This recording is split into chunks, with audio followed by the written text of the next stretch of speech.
This Film is Lit, the podcast where we finally settle the score on one simple question. Is the book really better than the movie? I'm Bryan, and I have a film degree, so I watch the movie, but don't read the book. And I'm Katie. I have an English degree, so I do things the right way and read the book before we watch the movie. So prepare to be wowed by our expertise and charm as we dissect all of your favorite film adaptations and decide if the silver screen or the written word did it better. So turn it up, settle in, and get ready for spoilers, because this film is lit.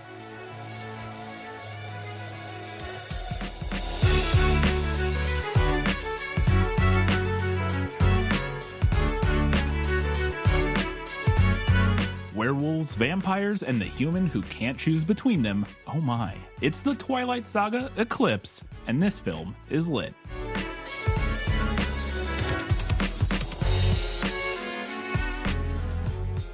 Hello and welcome back to This Film is Lit, the podcast where we talk about movies that are based on books. We're not going to dilly-dally because, good Lord, Katie, we have 12 pages of notes. Just so much to say about this one. So we're not gonna putz around. But really quickly before we get started, I wanted to plug our Patreon. We just released a bonus episode for our $5 and up patrons. I actually think I accidentally released it for everybody. So I'm pretty sure even if you're a $2 patron, you got access. Congratulations. I think that actually happens kind of frequently. I usually switch it. I think I usually switch it. But if you could do us a favor, you head over to patreon.com/thisfilmislit. You can support us for $2, $5, or $15 a month. You get different things at each level. But we just talked about what we do in the shadows, Cursed, and Crazy Ex-Girlfriend in like a 2-hour-long episode where we kind of reviewed all of those shows in their entirety, or however much is out of them so far. You can hear what we have to say about those shows. You get access to other bonus content, early access. You'll get it usually the night before the episode would normally come out.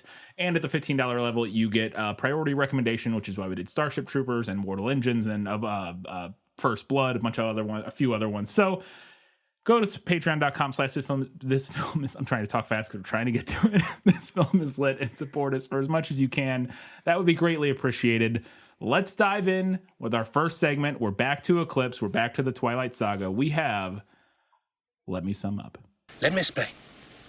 No, there is too much. Let me sum up. The third installment of the Twilight Saga, Eclipse, follows Bella as she graduates from Forks High School and deals with enemies and anxieties on all fronts. She's anxious about the impending date of her vampire rebirth, worried about the Volturi coming to town, and scared that Victoria is still looking for her.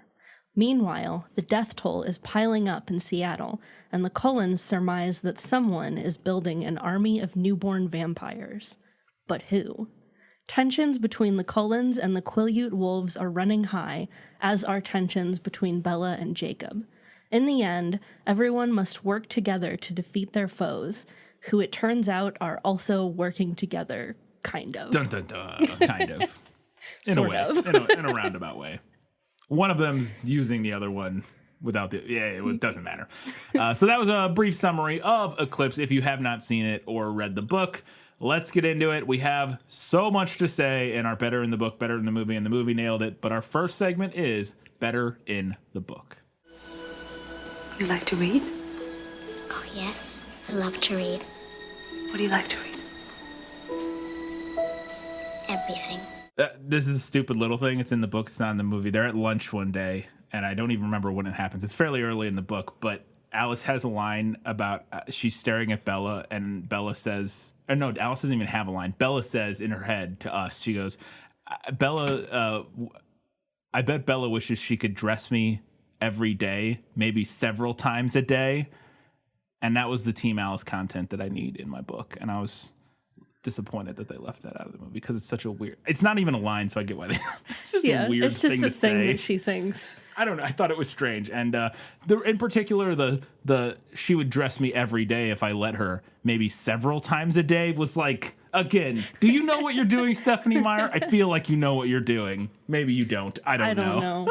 I don't know. There was a line, though, in that section that I loved while Bella is thinking about that, which is it's a part of their dynamic that we come back to often. Yes. That Alice always wants to pick Bella's clothes out. Right, because Alice is into all the girly stuff. She likes parties and dressing fancy, makeup outfits and all that stuff. But she's thinking about it, and she says that Alice would probably dress her as though she were a 3-dimensional paper doll. And I was like, oh, you mean like a doll? Yeah. Just like a regular That's a doll. That's a doll. That's what that is, Stephanie. It's just a doll. A 3-dimensional paper doll. I love it too, because I get what she's going for, because like paper dolls, you put the little clothes on and stuff, but you can also just do that with a doll. So it's so weird. She could have said, maybe there's a weird copyright thing, but she could have said a Barbie doll. Maybe there is a copyright thing, but even without that, just a doll works, because you can put outfits on dolls. Like I remember you pointed that out. I didn't even register with me, and you pointed out, and I was like, oh, that is weird. Why would she write it like that? There's another line pretty soon after that where Bella, full on, and this is the first time this has happened in 3 books, admits to us, the reader, that she probably needs therapy. And I was like, wow, she realizes, or Stephanie Meyer realizes. And then I was like, $20, she never gets therapy. No, yeah, not I was at all. like, there's a 0% chance she ever gets therapy. The therapy is becoming a vampire. Yeah. That's the therapy that she wants. She craves. Yeah. There's a little scene that the movie left out that I wouldn't be surprised. So we were, as we were going to watch this movie on Amazon Prime, because they're all on Amazon Prime now, and like 8 million versions are on Amazon Prime. There's 4. I pulled it up and I was like, which version do I choose? There's the standard, there's the extended edition, there's a 4K version, and then there's like an extended 4K version or something like that. We watched the standard version because that's what we've watched so far, like for the first 2. theatrical release. Yeah, the theatrical cut. So some of these little scenes may show up in the extended cut, but in the theatrical cut, it's not there. Alice and Edward play mind chess. They play chess, and Bella explains that in order to play chess, because Edward can read her mind and Alice can see the future, they don't actually play chess. They just stare at the chessboard until one of them like decides they lost, which I thought was fun. Yeah, the description is like, it's just like 2 minutes of them staring at each other, and then Alice like flicks her queen down on the board, was the description in the book. Yeah. She just knocks her king over, and then like, oh, yep. I thought the book did a better job of introducing what was going on in Seattle. I mean, we get kind of a jump in with Riley at the beginning of the movie, but I thought the movie did kind of an info dump when Bella and Edward are going to see Charlie, and he's talking to Riley's parents. Yeah, it does a little bit. Yeah, and then we kind of are introduced simultaneously to the idea that there's all of these murders and missing people happening in Seattle, and then Edward is immediately like, oh, it's vampires. Yeah. It's definitely vampires. Yeah, it doesn't slow burn as much yeah, as the book I thought does. the book slow burned it a little bit. Like, Bella reads a newspaper article, and then later on, Edward sees the same article, and he's like, ooh, you know what? That might be our kind. And there's a little bit more, it's a little more like meted out, whereas the movie kind of info dumps it all on you at once. It's due to the constrained sort of timeline in the film. We don't have, we spend so much time with Bella and Edward and Jacob, kind of, you know, the romantic entanglement for the first half of the book, like we do in all the books, that they kind of, she piecemeals out. But as I mentioned, and we'll talk about it, that she actually does at least give us some of that plot element in the book earlier than in some of the other books. Like a lot of the other books, it felt like it wasn't until halfway through that anything important, and I say important, anything important in terms of like the big conflict, the greater conflict that was going to take place in the book, we got any sort of setup for it. In this book, we get it like within the first 30 pages, which I thought was nice. But I thought it was funny too when Bella's going to ride a motorcycle. She has her motorcycle still, that Jacob helped rebuild for her. And she's going to ride it to Jacob's, or I can't remember what the exact context of where this happens, but Edward gives her a helmet to wear. He gives her a helmet and like a leather jacket. Yes, and a leather jacket. And Bella says, I'll look stupid in a helmet. And Edward responds to her by saying, no, you'll look smart. And I was like, this is a Stephanie Meyer. The more you know, like Stephanie Meyer threw like a helmet PSA in there.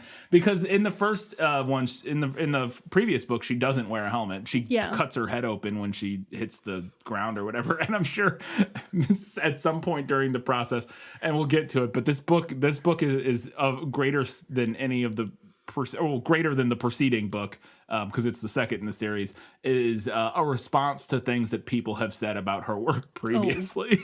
Yes. And it gets real hot and heavy eventually, and we'll get to it. But this felt like a little detail that she saw somebody tweet about or something and was like, She's wearing a helmet now. I can fix this. I can fix it, you guys. And then I'll have Edward say, you look smart and cute in a helmet. That was funny. Man. In the book, Bella is the one who reasons that Jacob might be checking to see if she's still human after they go to visit her mom in Florida. Now, the movie makes some changes here. In the book, he calls her a bunch of times to just, like, check in. And the movie makes it so that Edward is there also. So we can surmise that Edward is reading his mind. And he's like, oh, he's checking to see if you're still human. But in the book, it's Bella who kind of reasons out that that's what he's doing, which goes back to my point from book 1 about the movies selling Bella short. She's smart. She is. Yeah, she is. And we don't get quite as much of it in the movies. We can tell, like, she's still into reading and stuff in the movies. Like, we see her, like, talking about reading books. And it's not like it's a big thing, but she, we can tell she enjoys literature and stuff in the movies. They still make that a little bit a part of her. But they do, similar how in the first one, how, like, the whole plan about how to trick James and... Yeah. It's Bella's idea. It's Bella's idea, whereas in the movie, it's the Cullens come up with it. There's a little thing after the altercation between Jacob and Edward in the school parking lot in the book where all of the other male classmates are placing bets on if they were to fight, like which one of them would win. Yeah. And they're like, oh, do we know what it's about? And good old Mike Newton says, I can guess. And then they all look over at Bella, and, like, it's a gross moment. But to me, it's also, like, kind of a real-life detail moment that I feel like the movies lack. Because the movies have to they have to get so much in about the plot that we're missing those kind of little details here and there that make the world feel more fleshed out. Yeah. Yeah, we definitely spend less time. The movies excise an entire plot line or little like scene in this one where she goes and like hangs out with, which is this character even in the movies?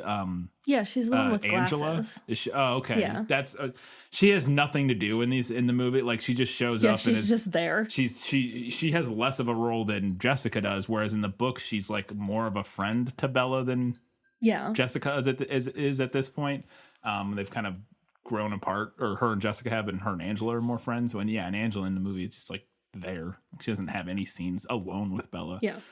There's a moment in the movie where in the book where Jacob actually explains, again, this feels like Bella answering, or Bella, maybe that fits. Stephanie Meyer answering critiques from people. Jacob explains that he carries his jean shorts with him when he's a wolf. Mm-hmm. He explains that the reason he only wears jean shorts is because that way his other clothes don't get destroyed, but also they're easy to fold up, and he straps them to his leg as he runs around as a werewolf. And she even makes a mental note later in the book about as Jacob's running away one time, she can see his jean shorts strapped to his leg as he runs away. And that was a detail that they did not keep in the movie. That conversation, nor the her seeing, like, them having jeans strapped to their leg, which I was disappointed because I thought that was stupid. It doesn't make it into the movie. I thought that I had a thought about this as I was reading the book, though, because I felt like we very thoroughly established in New Moon that their clothes get destroyed when they shift. Yeah. But then we're like discussing it again. Yeah, you're right. At the beginning of at the beginning of Eclipse, and I was like, is this supposed to be for people making fun of how shirtless Jacob is all the time? You know what? Yes, I bet. Because here's the thing, though. I never thought about this, and we kind of discussed like the recapping and stuff, and about how like who is this for? This is one of those series though, because these were coming out. Did this movie come out, or did this book come out after New Moon the movie? Like, where's the timeline? Not, because the first movie didn't come out till 2008. And this book came out in 2007. So this book came out in 2007. Okay, because then that makes no sense. This? Okay, then that makes no sense. My initial thought was maybe if they were coming out close enough together, that she was responding. This was like, oh, somebody may have seen the first two movies and then want to read this book, and they may have questioned, but that doesn't make sense because the timeline doesn't line up. Because if this came out before any of the movies did. Any of the movies did. And that's such a weird thing to me to rehash. Yeah. Like, I get doing the kind of like Babysitter's Club, like, let's give a brief little recap of who all the characters are kind of a thing. Like, it's annoying to read, but I get it. Yeah. It's said to me that's a weird thing to like go into detail about again. Yeah, it is. Yeah, it is a weird thing to go into detail about. Yeah, this movie came out this book came out in 2007, like you said. Mm-hmm. And yeah, that New Moon came out in 2008, so yeah, that's not what was going on there. Never mind. I was trying to come up with a reason for it. We were really trying to reason that one out there, Stephanie, but we just couldn't. We just couldn't make it happen. We had to go back to that well again.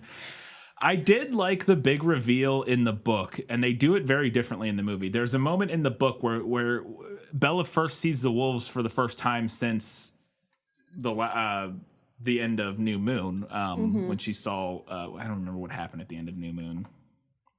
Who did they fight? Was there a fight? No. The wolves did something, didn't they? They killed Laurent? Yeah. I don't know. Anyways, last time she knew there were 5 wolves, yes, basically. And then in the book, they go there. This is when they're going to train. They've struck up a treaty with the Cullens. Jacob and Sam and them have kind of discussed with the Cullens, hey, we need these newborns are coming. We're now, getting into the book a ways. And I think I have it so far up because of when it happens in the movie, probably. Yeah, it gets moved way up. Yeah, and that's why I have this note so far up in the book notes. But in the book, or in both, they're like, we're going to train for these newborns that are coming, and they go to this field. In the book, they go to the baseball field, and when Bella's standing there, she hasn't seen how many wolves there are. She still assumes there's 5, and they all walk out of the woods, and she can see their eyes, and she starts counting their eyes, and there's like 10 of them now, or something. There's like way at more least than 8 she or thought. something, and she's like, "What?" And it's this like dramatic reveal, like, "Oh, there's a lot more of them than we thought there were," which is like a cool moment in the book because she's like taken aback and like, she had no idea that there was more still that were like joining the pack and that sort of thing. And the movie just kind of dumps it into like, she goes over to their house and they're like, "Oh yeah, Seth's a wolf, Leah's a wolf. Everybody's a wolf now. We're all wolves." They're all wolves. And then they're just like, "Yep, we're all part of the pack now." She's like, "Oh, okay, cool." So then later it's just, there's no like dramatic reveal that we get in the book. Yeah, there's not that dramatic reveal, and the movie misses, like, I actually thought some of the werewolf stuff where Edward was talking about, because he's been reading their minds in that training sequence. Yeah. And he's talking about, like, it sounds like soap opera. Yeah. Like, the tension between, like, Leah and Emily and Sam. And then there's a whole thing, I think it was Embry, where because his mother was from a different tribe. He's a bastard child. Yeah, so they assume he's not going to turn into a wolf, but then he does. And the only candidates for father were all married at the time. Yeah. There's just, like, it sounds, like, really dramatic and interesting. Yeah. I mean, it's barely even in the book, but it is, yeah. I can't remember exactly where this exchange is in the book. I think it's right around, like, this equivalent scene from the movie. Mm-hmm. But Jacob and Bella are arguing about her decision to be with Edward and become a vampire, because of course they are. And Jacob says, "I think the best place to start is within your own species." And Bella just pops off and says, "Well, I guess I'm stuck with Mike Newton then." There have to be other dudes at that school. Mike cannot be the only option. That cannot be possible. I don't buy it. So there's an entire chapter in the book where, and it also kind of takes place in the movie, where Bella goes to a bonfire at the Quileute at La Push. And it's a big bonfire with all the elders and stuff. And they're discussing, they tell the story of like their history, their lineage, and where their tribe came from, and how they got their powers in the first place, and how they first, their whole backstory with vampires from back in the day and all that sort of stuff. And so we get like this big long storytelling chapter in the middle of the book, and the movie has a little bit of that in there. I preferred it in the movie, or in the book. I was really interested how they were going to do it in the movie, and I was hoping, because we had discussed this in the first book or whatever, when Jacob tells her about the vampires and the backstory and stuff like that, that it was disappointing that they just hadn't kind of had generic like flashback. Yeah. Or like old timey. It was like the Cullens standing in a foggy woods in like older clothes. Like it was like, okay. But that movie had a lower budget, and I was hoping like maybe by the time we got to this one, they'll like do this up a little bit. We'll get something like we talked about, like with cool like sort of animation inspired by like indigenous artwork or something. You know what I mean? Something like that. Something akin to in the Deathly Hallows movie, like the Three Brothers. Tale of the Three Brothers, where they shifted into like a cool animation style. We're hoping something like that. Something. And so first off, no, we don't get that. We literally just get flashback that is shot essentially identically to how the rest of the movie is shot. Like it just looks the same, except it takes place back in the day. They also skip the first half of the story. They actually tell like two stories basically. And the second one, which we see in the movie, is about the third wife and about when the vampires showed up and the battle between the werewolves and the vampires. They truncate that quite a bit in the movie, which is to be expected. But because they're mainly getting the important part, which is the story of the third wife and how she sacrifices herself to distract the vampires. That's important. It's like as soon as you read it, you're like, well, okay. You're like, okay. So this is where we're headed. This is where we're headed with Bella here. All right. But the first story is about how that they actually found out that they could turn into wolves, and that wasn't like their original power. They could just like spirit walk. Essentially, they were like these. They could like transfer into the spirit world, like kind of like an astral projection. But then they could, while in this astral plane, they could like make wind blow and like stuff like that. They could like influence the elements. Kind of. They couldn't like interact directly with stuff, but they would leave their bodies when they did that.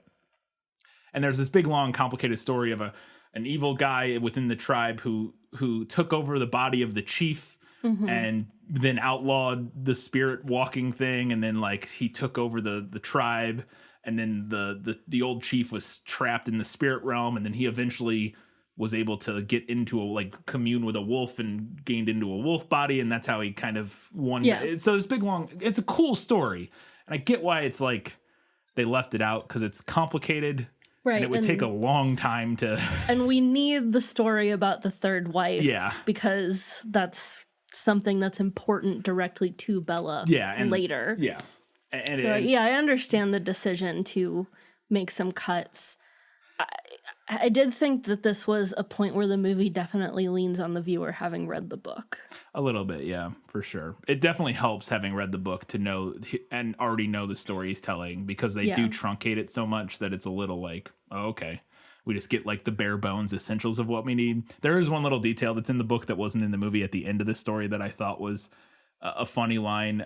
Bella's thinking to herself as the story finishes, and she thinks to herself, I really wish they had remembered the name of the third wife and didn't just call her the third wife. And I was like, and that's one of those lines where you can tell, and there's moments throughout these books that I bet if you asked Stephenie Meyer, she would consider herself a feminist. What flavor of feminist? I don't know, but I almost guarantee that she would self-describe as a feminist. Probably the whitest kind. Right. But yeah, yes. I think you're right. The whitest, most religious kind. But I think I really do think she would, because there are little moments like that where she has that sort of, I don't even know what wave of feminism is, of like kind of vaguely like, talking about the plight of women in a patriarchal society, and being forgotten in history, and that sort of thing, and the atrocities that they suffered at the hands of men throughout society. We see that again with Rosalie's story later, in the book. So like, it's not like she's blind to that, so it is interesting, but she's a complicated. It's definitely it's complicated. I think you are right. While I was reading that chapter, I couldn't help thinking to myself, like, I bet Stephenie Meyer doesn't even realize she's writing a colonialism metaphor right now. With which story? With the story of the second wife, because she talks about... the third wife, yeah. Or the third wife, There are multiple wives, but yeah. When the female vampire shows up to avenge her mate, and she talks about how she has, like, brilliant golden hair, and she's, like, just this glittering...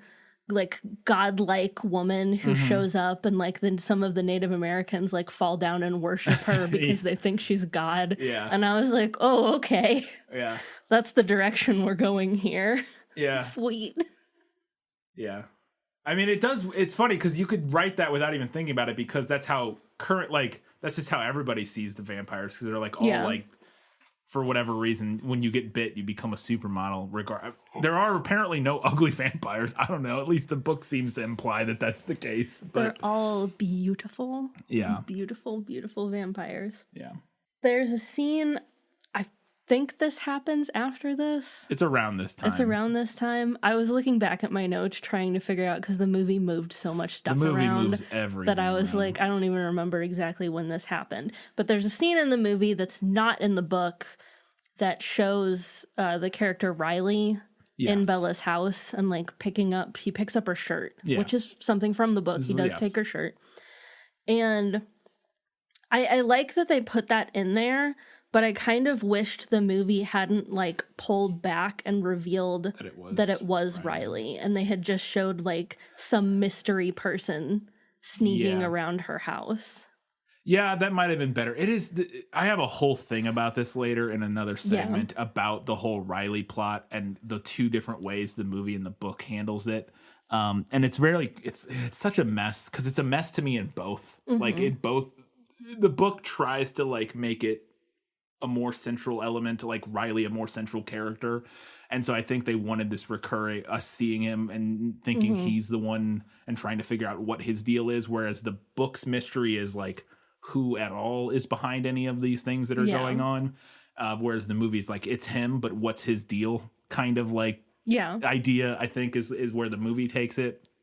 I don't disagree, because that is sort of a fun mystery in the book, is not knowing that somebody was in a room, but not knowing who, because there's the creepiness to that anyways. Right. Like, you know, there's somebody was here. We don't know who, and we don't even as a viewer don't know who. I feel like the movie missed out on an opportunity to do like a spooky, like almost horror movie-esque little scene in the middle of the film. Yeah. Well, they do. You're right, because they do that, but then it just doesn't work, because it's not as, we see him the whole time, because like then he walks down and we see him like leaning over Charlie, and we're like, oh no.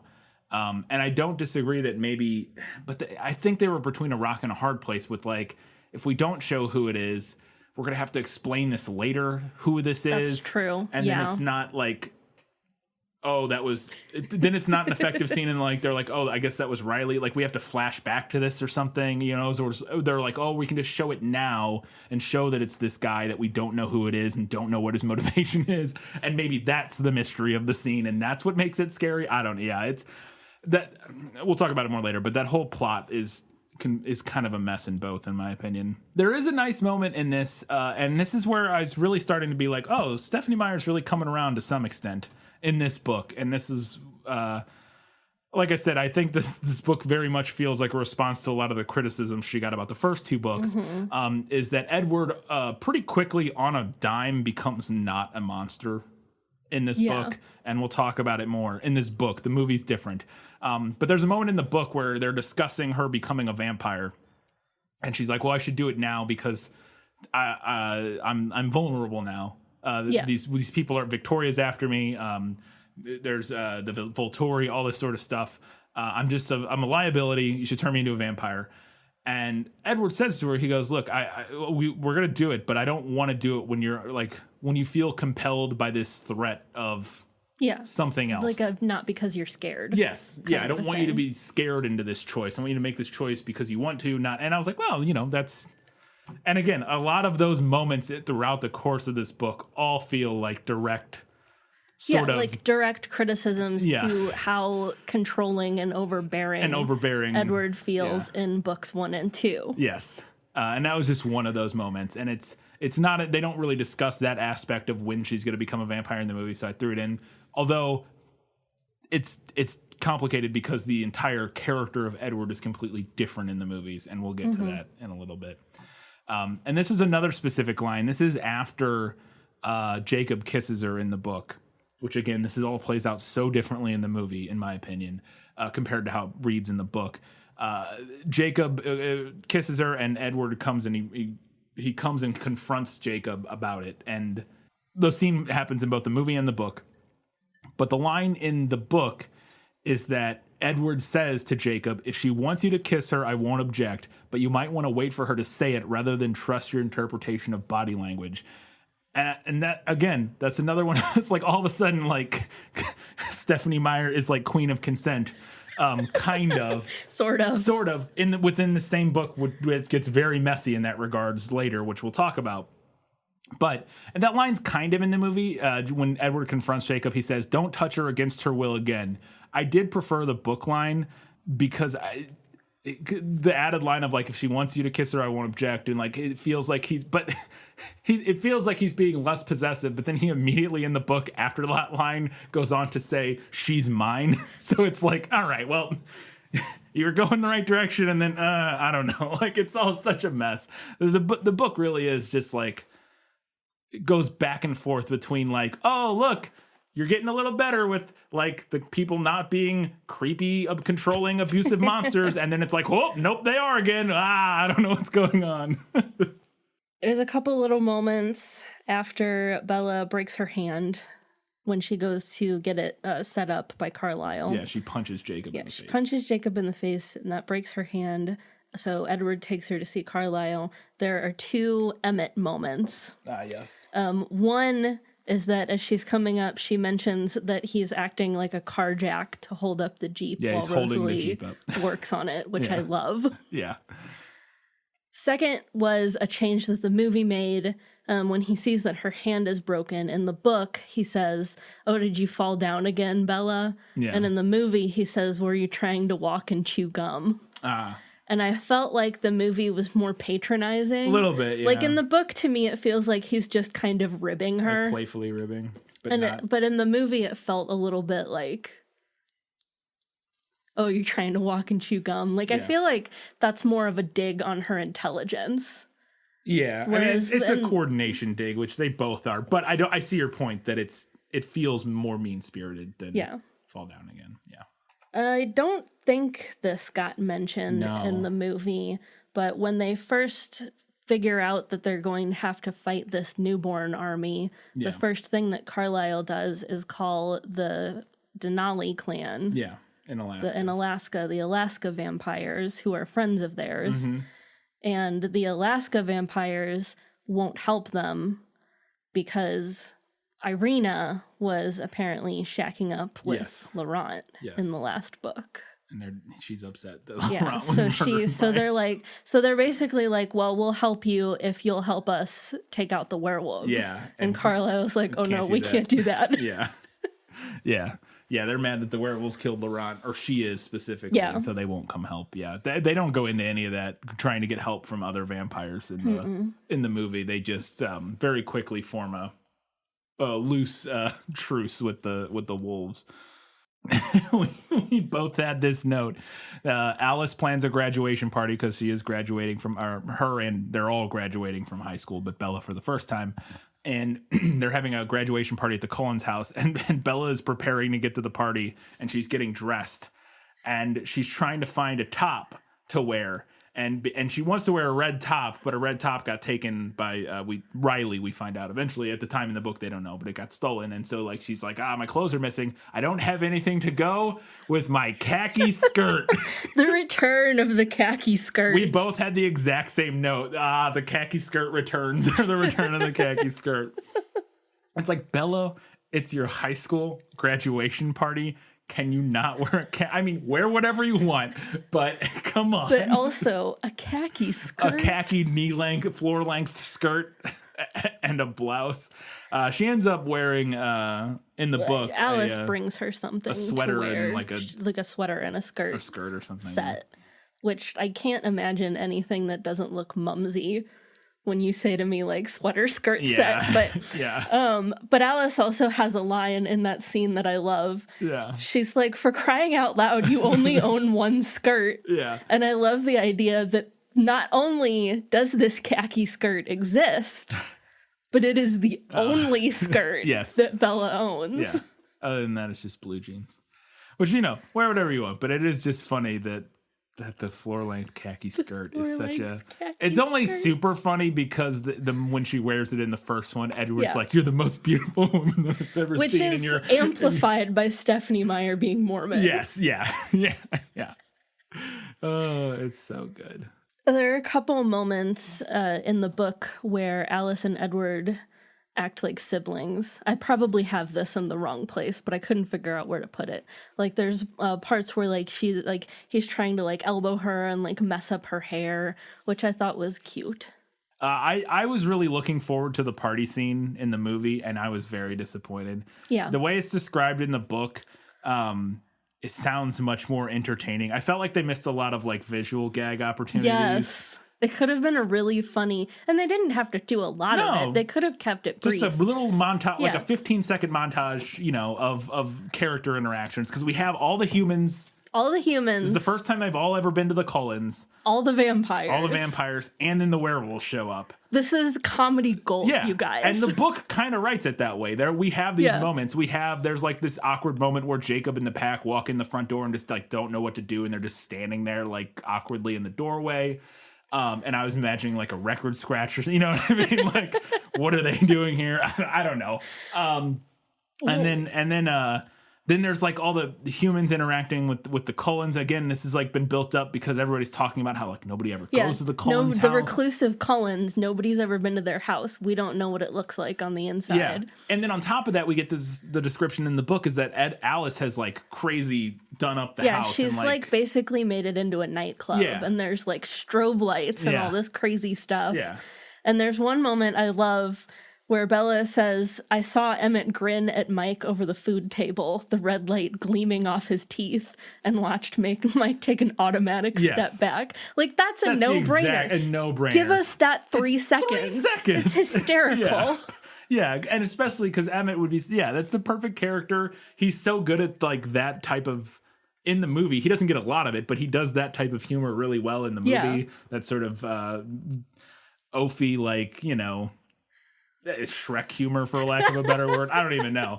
But like, it really is like a no-brainer, and they didn't get any of it. The house just looks normal. Yeah. Which They're just having a normal, boring It's just party. a normal, boring party. And the only like interaction we see is Bella talks to Jacob for a little bit, and then at one point Jessica and Angela walk up and they talk for a few minutes. Yeah. But like nothing, there's no entry. I was like, There's come nothing. on. You know who would be disappointed by the movie version of this party? Alice would be very disappointed. She would be so upset. She really would. I mentioned it earlier, but they do train. So when they're preparing for the battle with the newborns, they go to the baseball field to train, which it's a little thing, but it's like using those recurring sort of sets kind of helps build up. Like when you're like in Harry Potter or something, when you keep, although in Harry Potter they change the layout of the grounds over the course of the movies a lot, but still we get the courtyard is similar enough when we were in the courtyard a few times, in the Quidditch pitch and all these places. And just going back to similar places kind of helps build up the world more to me. You know what I mean? I mean, at the same time, you're kind of limiting your world, but there's something about like that is a thing people do. You go, this is the field where we go hang out in, like, or whatever. And there's another moment later that the movie does good in that regard that we'll talk about. But I thought this was a missed opportunity to not have them train in the field. They're just like in the woods somewhere. Post training and Bella having a conversation with Jasper about his backstory, which we'll get to, she has a dream about Jasper and Maria. And in her dream, like, Maria becomes Victoria, and that's what helps her connect the dots in the movie. And I didn't really care for that. I don't know how else the movie would have done it. And honestly, it being a dream totally tracks for Bella. Yeah, she does have lots of weird dreams. But it felt so random to me as we were watching the movie. It is one of those things that we're not really sure what triggers her making that connection other than the conversation she had with Jasper about creating armies. Yeah. I think it works. I actually kind of liked that. I don't think I had it better in the movie, but I did like, well, I have a whole thing later about the changes in the Riley story, like I said, but I didn't mind the way they did that, of having it, the moment that connects it, be Bella realizing after hearing this story about Jasper and Maria and how she was using Jasper as like this general of her army to like control all these newborn vampires, and then Bella kind of connecting that subconsciously to all these newborn vampires.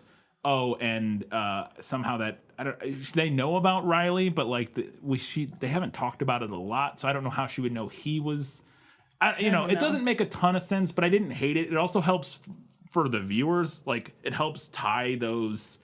Like, I get it. And like I said, I don't know how else they would have, I don't know how they would have done it differently. Again, in my opinion, just the whole plot of this movie and book is so sort of shaky and like not well put together that they didn't have very many good options. It felt randomly wedged into me, and I am not a fan of it came to her in a dream as a trope. Right. Anyway, I mean, that's an issue that I've had with the series overall, is that Stephenie Meyer leans on that a lot, and in this case, we get the movie leaning on it all of a sudden. Yeah.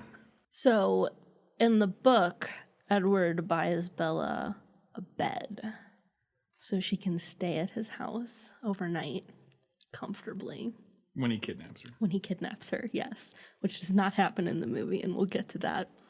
But he buys her a bed, and it's so gaudy.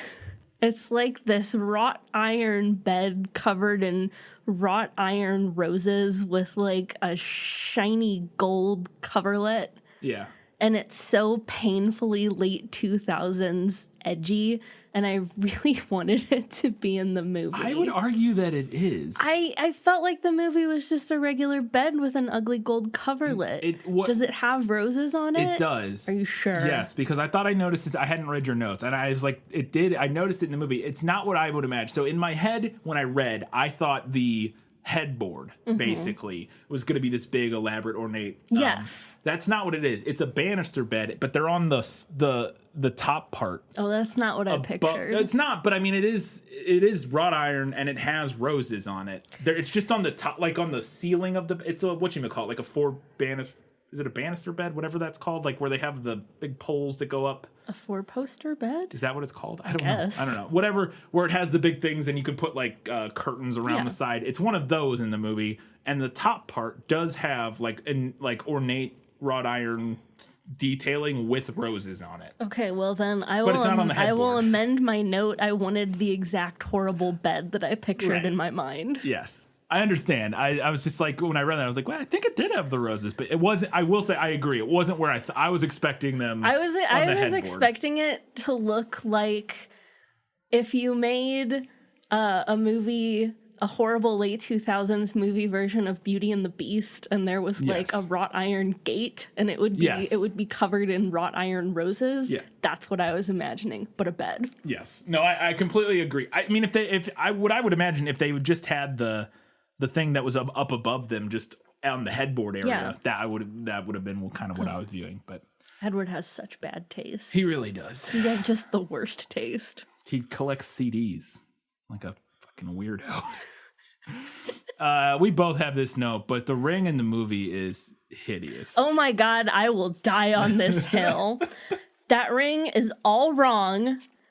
The text clearly describes a vintage Edwardian ring.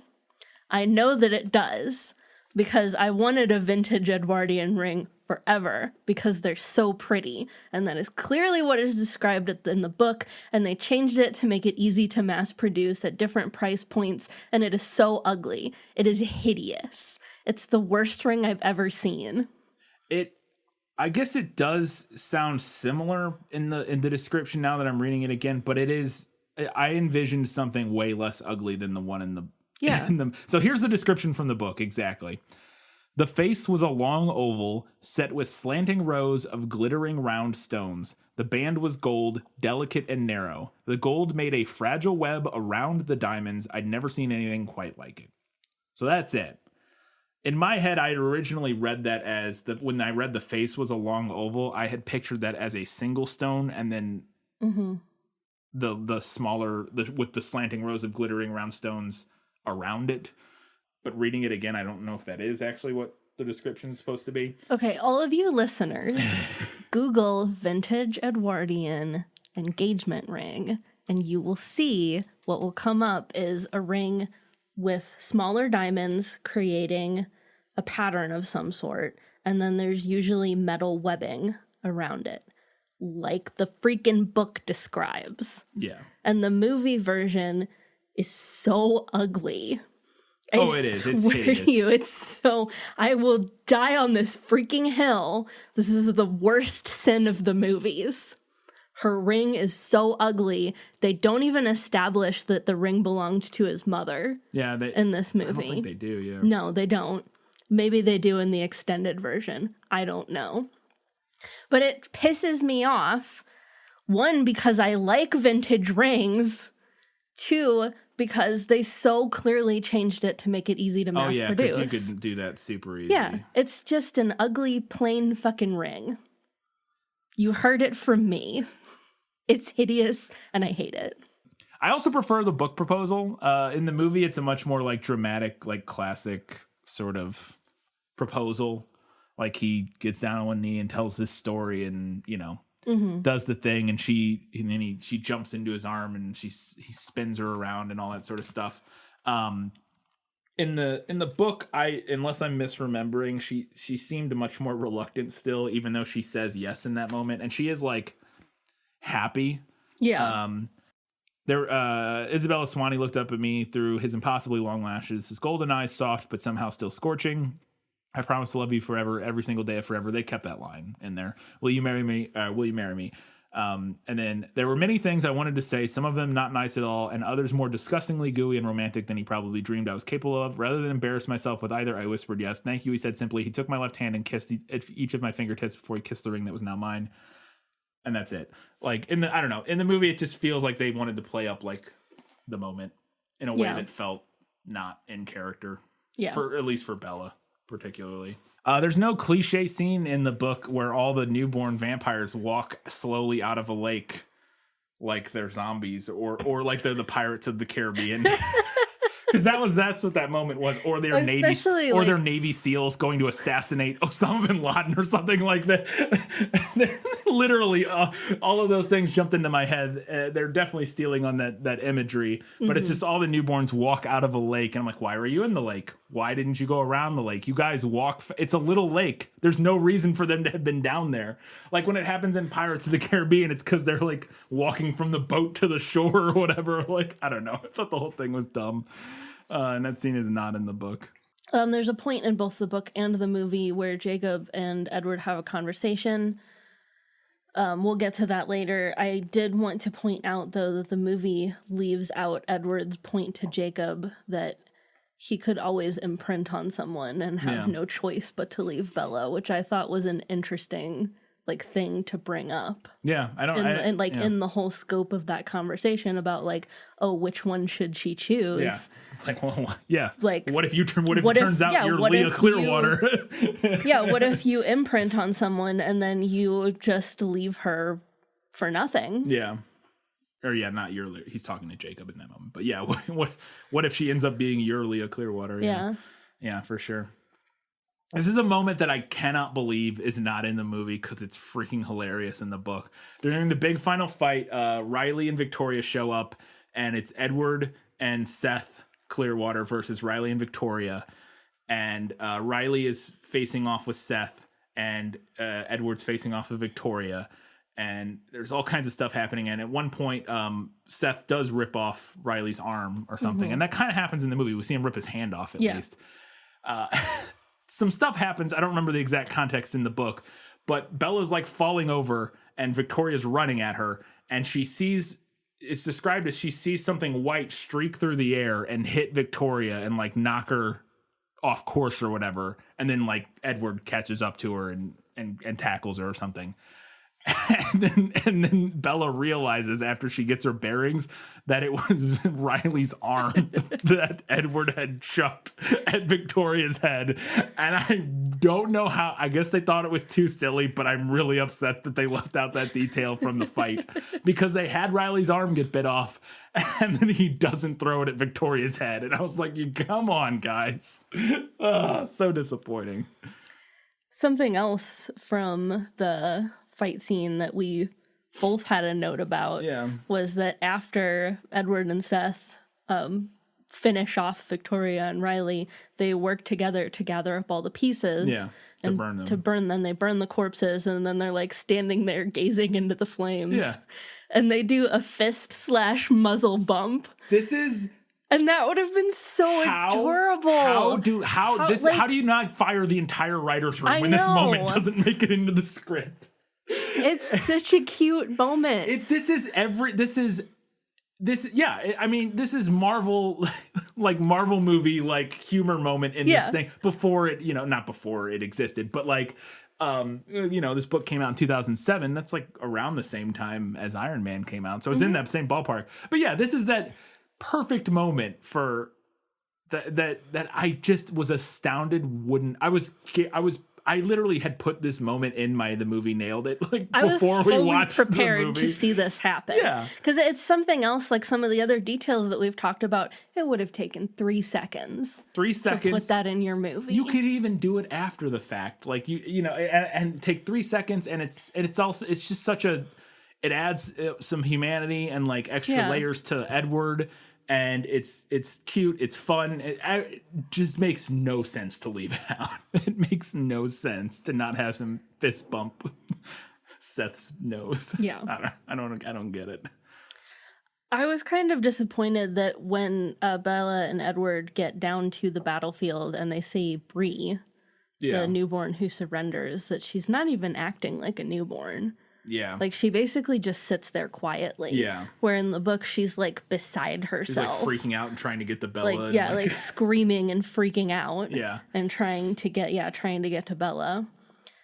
I also feel bad that Jodelle Ferland, that's her name, right? Jodelle Ferland missed the opportunity to do that bit of acting. Top, to just really throw herself into it. She was particularly young in this. So Jodelle, I had to know about this later. We'll talk about it because we're mentioning her here. Bree is played, and I'd seen this when I was doing my movie research, and I was like, oh, I don't know who this character is, but that's interesting. But Bree, who is the newborn who surrenders in the battle, basically, to the Cullens, and the Cullens are going to like bring her into the family. She's played by Jodelle Ferland in the movie, who is we talked about it on our Patreon podcast. I can't even remember. Maybe before we had Patreon, it might have just been on like a prequel episode. Yeah, I think we talked about it in a prequel. Yeah, a show we liked a lot on Netflix that got canceled after like 3, or not Netflix, on Sci-Fi that got canceled after like 3 seasons, called Dark Matter. She was one of the primary cast on that show. Yeah. She played 5. I don't remember her other name. She was just 5 because they all had number assigned to them. And she was a lot of fun in that show, and I was like, oh, she's gonna be in this movie, and she's in it for like 30 seconds, but she's also like 12 or something. Whereas in the show we saw her, and she was, I don't know, it was like 8 years later, she was like 20 or something. But yeah, she didn't get to do much. She just kind of sat there and looked scared, which was a little disappointing. One last thing that I was sad didn't make it into the movie, after Carlisle helps to patch Jacob up after he gets injured in the battle, he has a line. He says, "I've never been to veterinarian school." Yeah. That I thought was funny. I thought he said that in the movie. Did he not? I didn't catch it if he did. I swore he did when they were... Maybe not. I don't remember. But yeah, he does say that in the book. He definitely does. It's a good line. All right. That was our shortest of these segments, I think. Oh, God. I think now is the first hour of this episode down. Now let's move on to Better in the Movie. My life has taught me one lesson, Hugo, and not the one I thought it would. Happy endings only happen in the movies. So I liked that the movie started with Riley becoming a vampire. It's the very first thing we open on is him running through... Well, he's walking home or something, and then he starts getting chased, and he's running through the pouring rain in downtown Forks or Seattle. He's from Forks. To be in Seattle. Yeah, I guess he's in Seattle, but he's from Forks. And it's a good hook, like, to start the movie with. The book just starts with where the movie goes in the next scene with like Bella going to try to talk to Jacob or whatever. I think it's a good hook to get. You're like, whoa, what's going on here? Because we never see who's attacking him. I mean, it's pretty obvious that it's Victoria. At least to me, it feels like it was obvious that it was Victoria. But it's a fun, like, little action scene. And the movies, we've talked about this before, have always kind of done a better job of weaving in the overarching sort of plot, quote unquote, earlier in the movie, and sort of because we can leave Bella's perspective. God, yes. We get to see things that happen that aren't just whatever Bella sees. And then this movie continues that, which I liked. Because in the book, Riley shows up in that last scene, and it's like, we've heard about him once, but we're like, who is this? Like, he walks into the clearing and to confront Edward and Bella, and we're like, okay, this guy. Like, hey, you. I don't know, okay. Which I thought was, kind of silly. Yeah, I thought starting with Riley was a good idea. There were parts of that scene that I felt like were maybe mildly overwrought. I don't disagree. But it was a good tease to the story that we maybe needed in the book but didn't get. Yeah.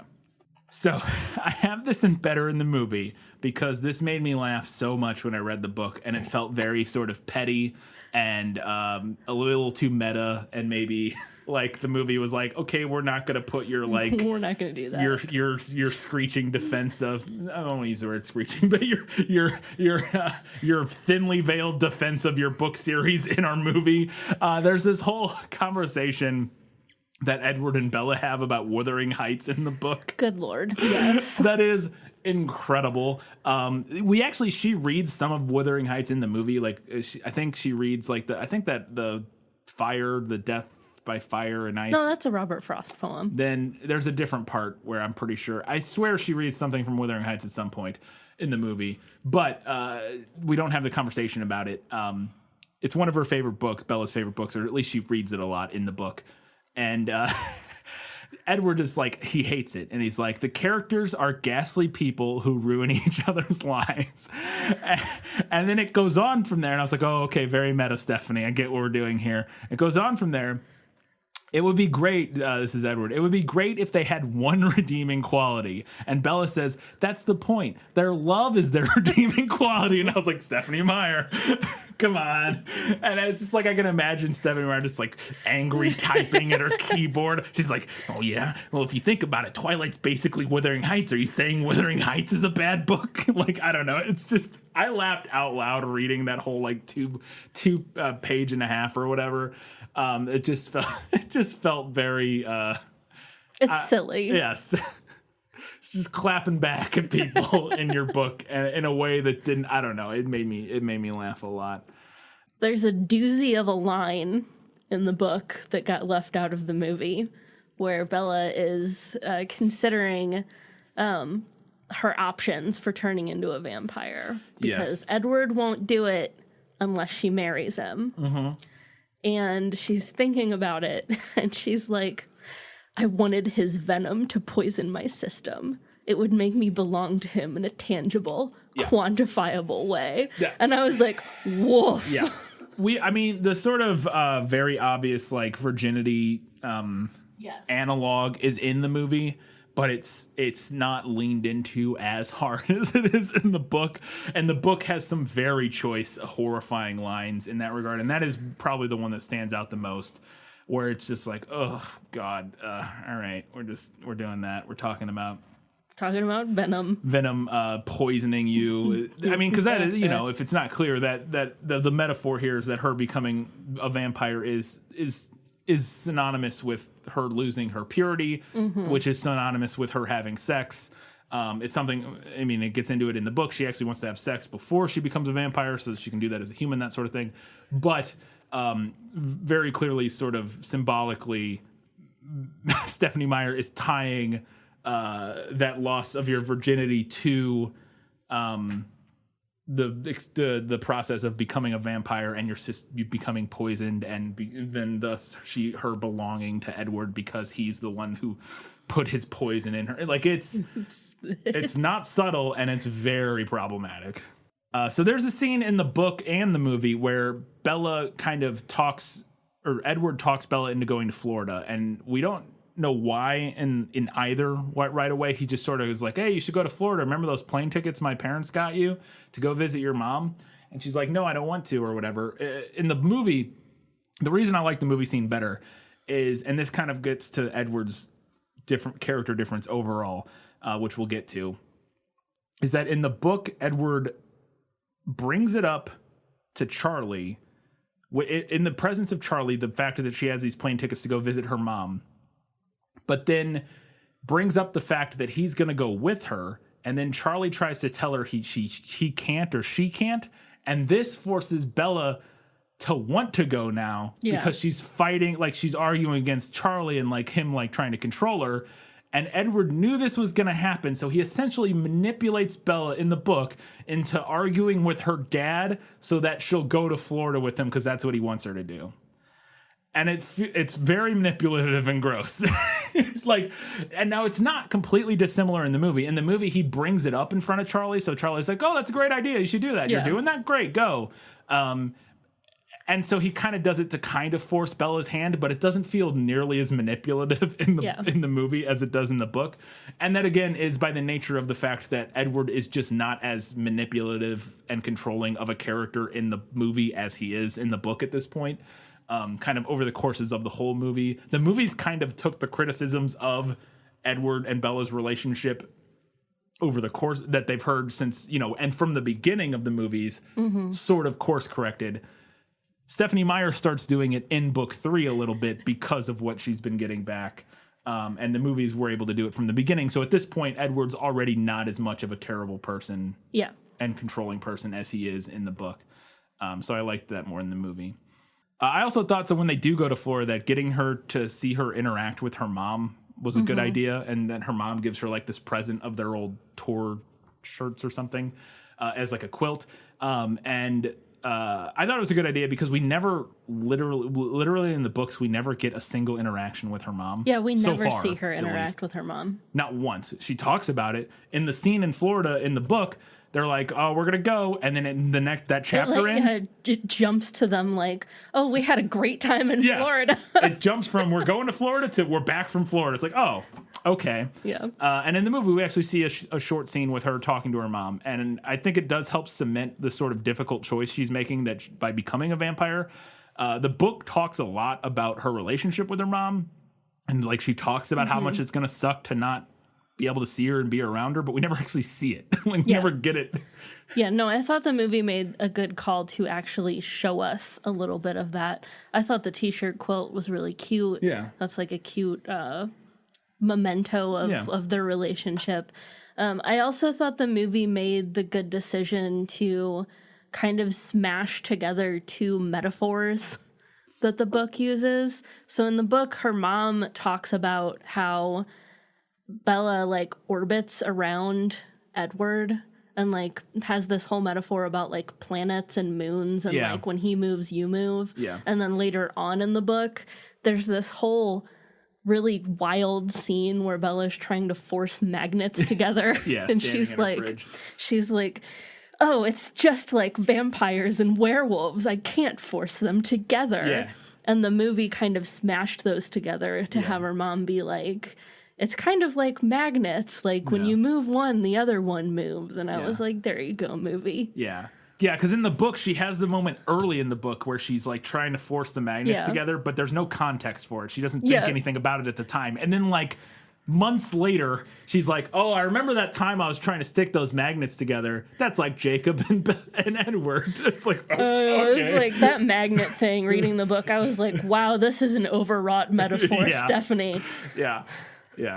And it's one thing to have that moment in the book and let the readers, and I get this is a YA thing, but to like have that moment where she's playing with the magnets and they won't go together, but then to like come back 300 pages later and be like, now we need to explain that metaphor in perfect detail. It's like, nah, you could have just had that moment with the magnets. Like, but okay. I loved that the movie shows us also the chase scene with Victoria while Bella and Edward are in Florida. Which is why they went to Florida in the first place. Yes, why they went to Florida to get Bella out of town for this happening. And they talk about it in the book, but we don't get to see it. Yeah, because we're with Bella. Yeah, so we get to see all of them chasing Victoria and then a little bit of the altercation between Emmett and Paul. And I really liked how the movie set it up, too, where there's like a ravine, kind of. It's like a river. And the vampires are on one side and the wolves are on the other, and Victoria's like hopping back and forth. Because they do talk about in the book that it's on the, they're like chasing her on down like the border Yeah. But giving it like a physical, like the border being a river makes, you know, Yes. like a small river or whatever makes a Yeah. lot of sense. And it's kind of extra frustrating because, like, when you're seeing it in the movie, it's like, oh, you guys could have so easily herded Yeah. and trapped her if you'd been willing to work together for like 10 minutes. Yeah. We Yeah. could have avoided this whole damn thing. Which is, yeah, the movie goes on to kind of touch on, and, you know, Yeah. they kind of talk about that and how, yeah, that's why they do ultimately decide to work together. But yeah, I thought it's a fun scene, and it is nice. And that was one of those things where when I read the book, I was like, well, 100% that's going to be something we see in the movie, because it's a whole action sequence that happens off camera. Yeah. Essentially, you know, outside of Bella's perspective, so we don't get to read about it. We just kind of find out about it later. I really liked, and this is the whole thing, like I said, with Edward, is that there's this moment in the in the book and the movie where they show up to school and Jacob is there. He rode his motorcycle to school and he's waiting because he wants to talk to Edward / Bella. In the movie, it starts out very similar where Edward's like, will you stay in the car? And she's like, no, and they get out, and then they have Edward and Jacob have this confrontation, and then Jacob starts talking to Bella. This is where they truncate a huge portion of Yes. the movie here, or a huge portion of the book in the movie. We cut out a huge swath of the book. Huge swath, and it's all like the problematic Edward kidnapping Bella parts, like literally physically kidnapping Bella parts. And we jump right to, so in the book, this scene happens where she talks to Jacob, but then she leaves and goes to school or whatever, and then Edward kidnaps her, and all this stuff happens, and then eventually she's able to escape and get to La Push. Yes, Because there are she- a lot of red flags. Yeah, she's able to escape, and like on a whim, she gets on a motorcycle and drives to La Push because she got let out of work earlier, whatever. And so she's able to get to La Push without Alice foreseeing it and that sort of thing. So she gets there, and then her and Jacob have this conversation. This movie cuts out the whole kidnapping for like a weekend thing and just has her go from school. So she actually literally just gets on the bike with Jacob and they and goes to Yeah. La Push, and Edward lets her go. He's not happy about it, but he lets her go. And I thought that was a really good change. Again, this is the change in Edward where he's just not as controlling. Yeah. And he's not physically stopping her from like seeing another person, another person. And then there's another moment in the book is that after she gets off work and she like legally goes to visit Jacob, when she's driving back, at this point Edward knows because Alice has seen it happen. He tailgates her all the way home like a psychotic fucking cop in his car, like on her ass, and she's like terrified and like, should I pull over? No, I'm gonna go home first. And then, or no, she goes to Angela's house in that moment, and she hides at Angela's house, and she doesn't want to leave Angela's house because she doesn't want to confront Edward and talk. And it's like, so many red flags. This is an abusive relationship. And again, Stephanie Meyer knows at this point. She realizes that because we get the turn eventually. But they cut all of that out and just make Edward kind of upset about it as opposed to like a nightmare person. So I enjoyed cutting all of that nonsense out. The movie did add one line that I loved when we're going back with all of this, sharing Bella between Edward and Jacob. When Edward at one point brings her to meet Jacob so that they can go hang out. And Jacob, of course, is shirtless. And Edward is like, doesn't he own a shirt? Yeah. Drag him, Edward. It's a good line. There's a couple of those, and we got a couple more here later. But like we said, we skipped the entire kidnapping sequence. And because another thing that I didn't like in that is that Alice is literally helping hold her hostage. She's like an accomplice, and like she got bribed into doing it by Edward buying her the yellow Porsche that she wanted from the first book. It's complicated, I will say this, because that character growth of Edward becoming less controlling and less of an asshole feels important in the book. But it also, to me, felt very, like, unmotivated in the book. Yeah, he does a very quick heel turn. Yeah, he just is like, I'm literally physically keeping you from going places to, all right, we're good now. Like, part of me thinks that, like, maybe Stephanie Meyer just doesn't really know how to do character development. Yeah. Because with both Edward and Jacob, she blames so much of what they do on their vampire and werewolf natures. Yeah. Yes. Like, so much of it. A lot of it, yeah. And it's just and the changes that because they both undergo huge changes in this book where Edward goes from being completely controlling, abusive, or at least emotionally abusive. He's never physically abusive, but controlling asshole to a very understanding, to being kind of reasonable, very reasonable, and like a normal person. And then Jacob goes from being like a somewhat dopey, like crushing on her kind of, but like respectful.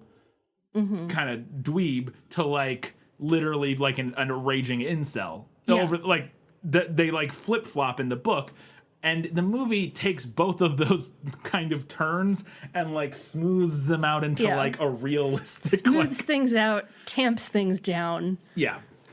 I have more notes about it later, I think, in my final verdict, and we'll talk because that's like my biggest sort of critique and of the changes is those two characters and how they interact with Bella and her character and that sort of thing, and how the movie changes that. So we'll talk about it more later, but yeah, I do prefer the movie's version. I think there is a moment in the movie or in the book that is not in the movie again that I thought was a little too on the nose, maybe, where Jacob talks to Bella about a news story he saw about abusive teenage relationships as he's like discussing her and Edward's relationship. And I was like, yeah, okay. But then he just goes on to also be an abusive asshole. And I'm just like, what are we doing? All right. Yeah. And I thought that was a good choice by the movie to drop that because it's a bit on the nose. And again, it doesn't apply to the movie characters because they're just not the same characters that they are in the book.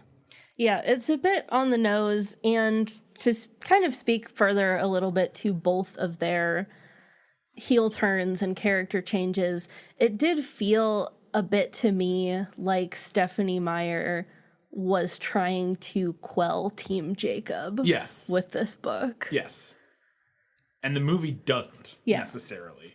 Yeah, I felt the same thing. We talked about that as I was reading. I was like, because I sent you a text. I was like, oh, I got to that point. Fuck Jacob. Yeah. Like, when I was reading the book. And it very much felt like she was trying to throw that because she knew that ultimately Bella's ending up with Edward. So I need to, like, throw water on this Jacob fire. So I'll make him into a literal monster, like, for a few chapters in the middle. And then he'll never really apologize. And we'll just kind of move on. We'll just kind of roll forward from there. But it's enough that it's so weird.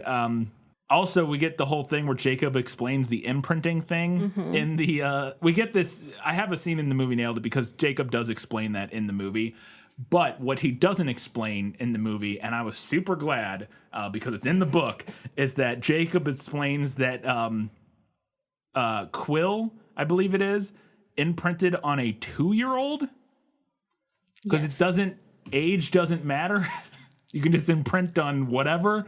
That's one thing to have that be an element of your story. It's weird, just a weird choice, but fine, maybe. But then like goes on and there's like this awkward scene of like Jacob trying to like explain it and justify it that feels really weird. And like, I was like so not looking forward to that scene in the movie. I was like, I really don't need this scene of Jacob explaining why it's totally cool, man, that this dude's in love with a 2-year-old. But it's not that kind of love. He just loves her like a parent. And then eventually he's going to want to have sex with her when she's old enough. Yeah, that makes it less weird. Yeah, like it's like, Stephenie Meyer, I don't know if there's any way to write this that's not weird. Like, I'm not sure it's possible.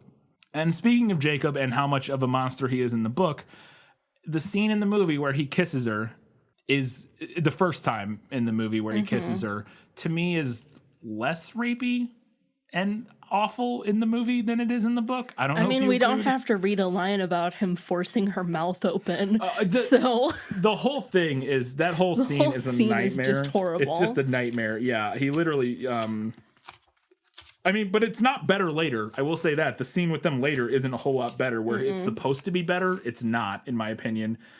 But he's just like less of a creep in the lead up to it. She doesn't actively say no. She starts saying in the book, she starts saying no, and then he kisses her. I started to object, but it was too late. His lips crushed mine. Trigger warning in case this is a problem for you.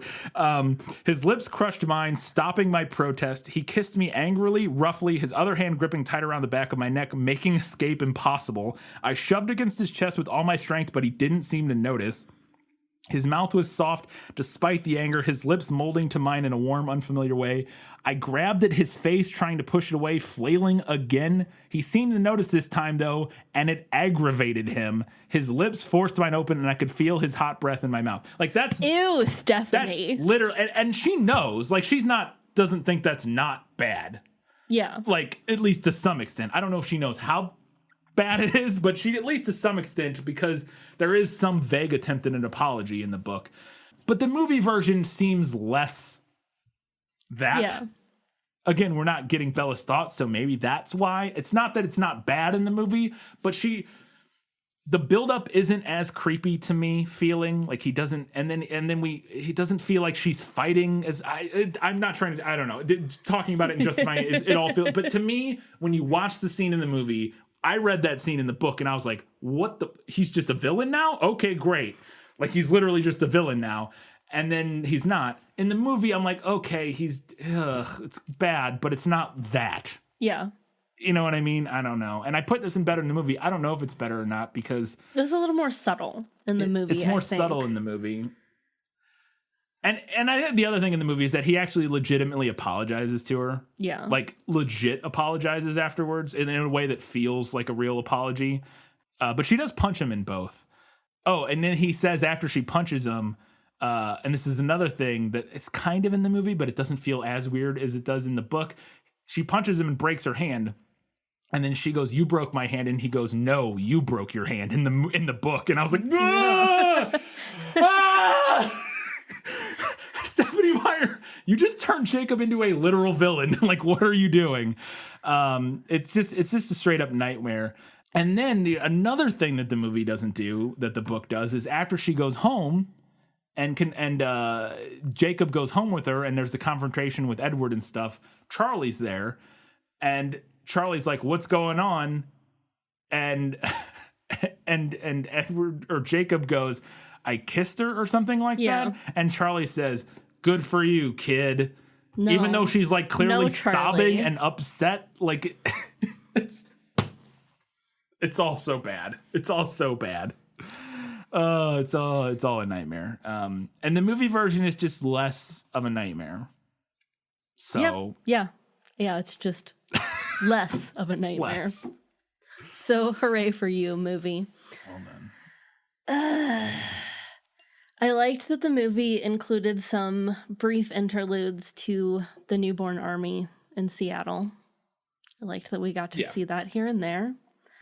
The movie added having Charlie be searching for the missing person, Riley, and then that kicking off some anxiety for Bella about what to tell people when she effectively disappears. Yeah. I thought that was a good way to work that in. Let's talk about the double cross with the Volturi. Yeah. So when I read this book back in the day... I didn't read that as like purposeful. Like when they show up at the end, I read it more as them doing like a, well, let's wait and see and maybe we'll get lucky kind of a thing. Yeah. Now, I read The Short Second Life of Bree Tanner for this episode. Yes. You did not. I did not. But I did. I had never read that before.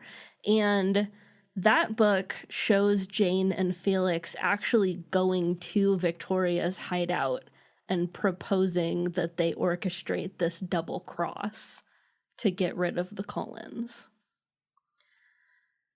Now, the movie does reveal that Jane is planning to try to double cross, but doesn't...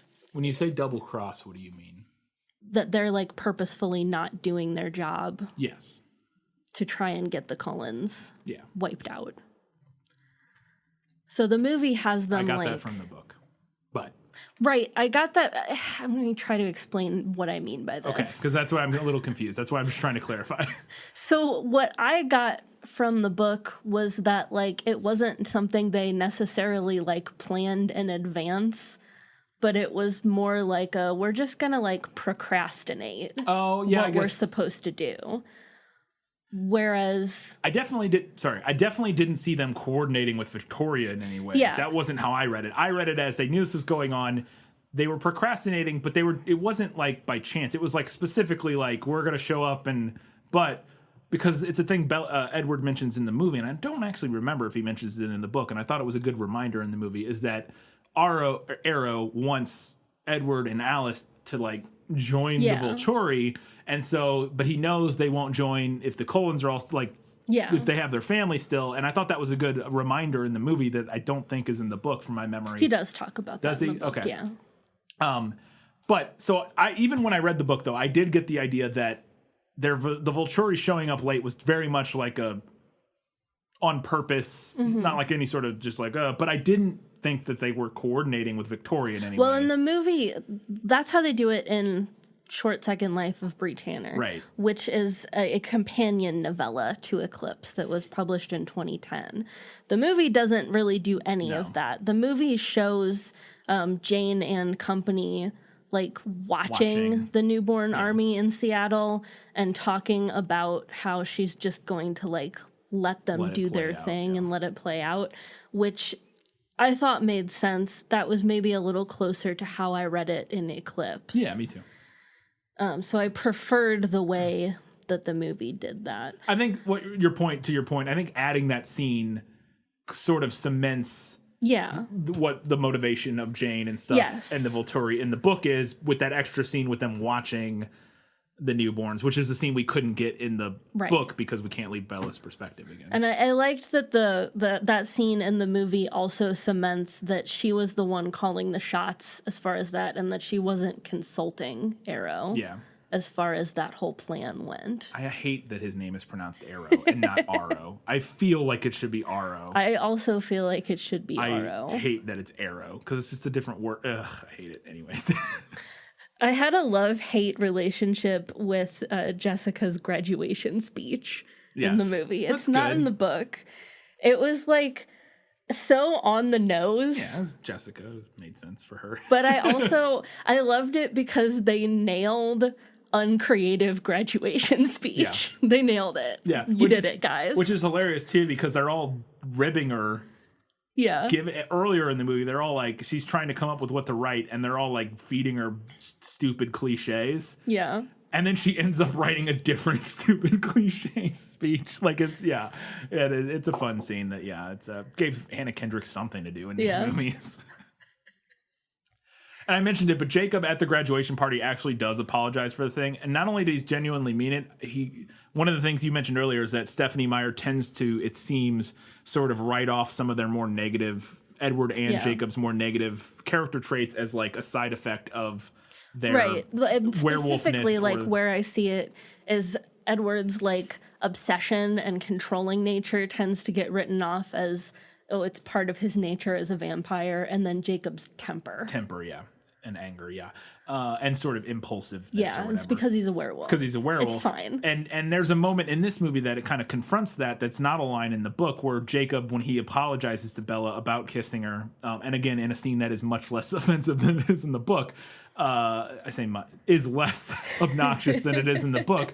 He apologizes and he goes, he says explicitly, I'd like to blame it on my werewolf temper or something, but it was just me being an asshole or something like that. So he actually addresses that specific critique, which I thought was a good line, and does help you move down the path of not completely hating Jacob. Yeah.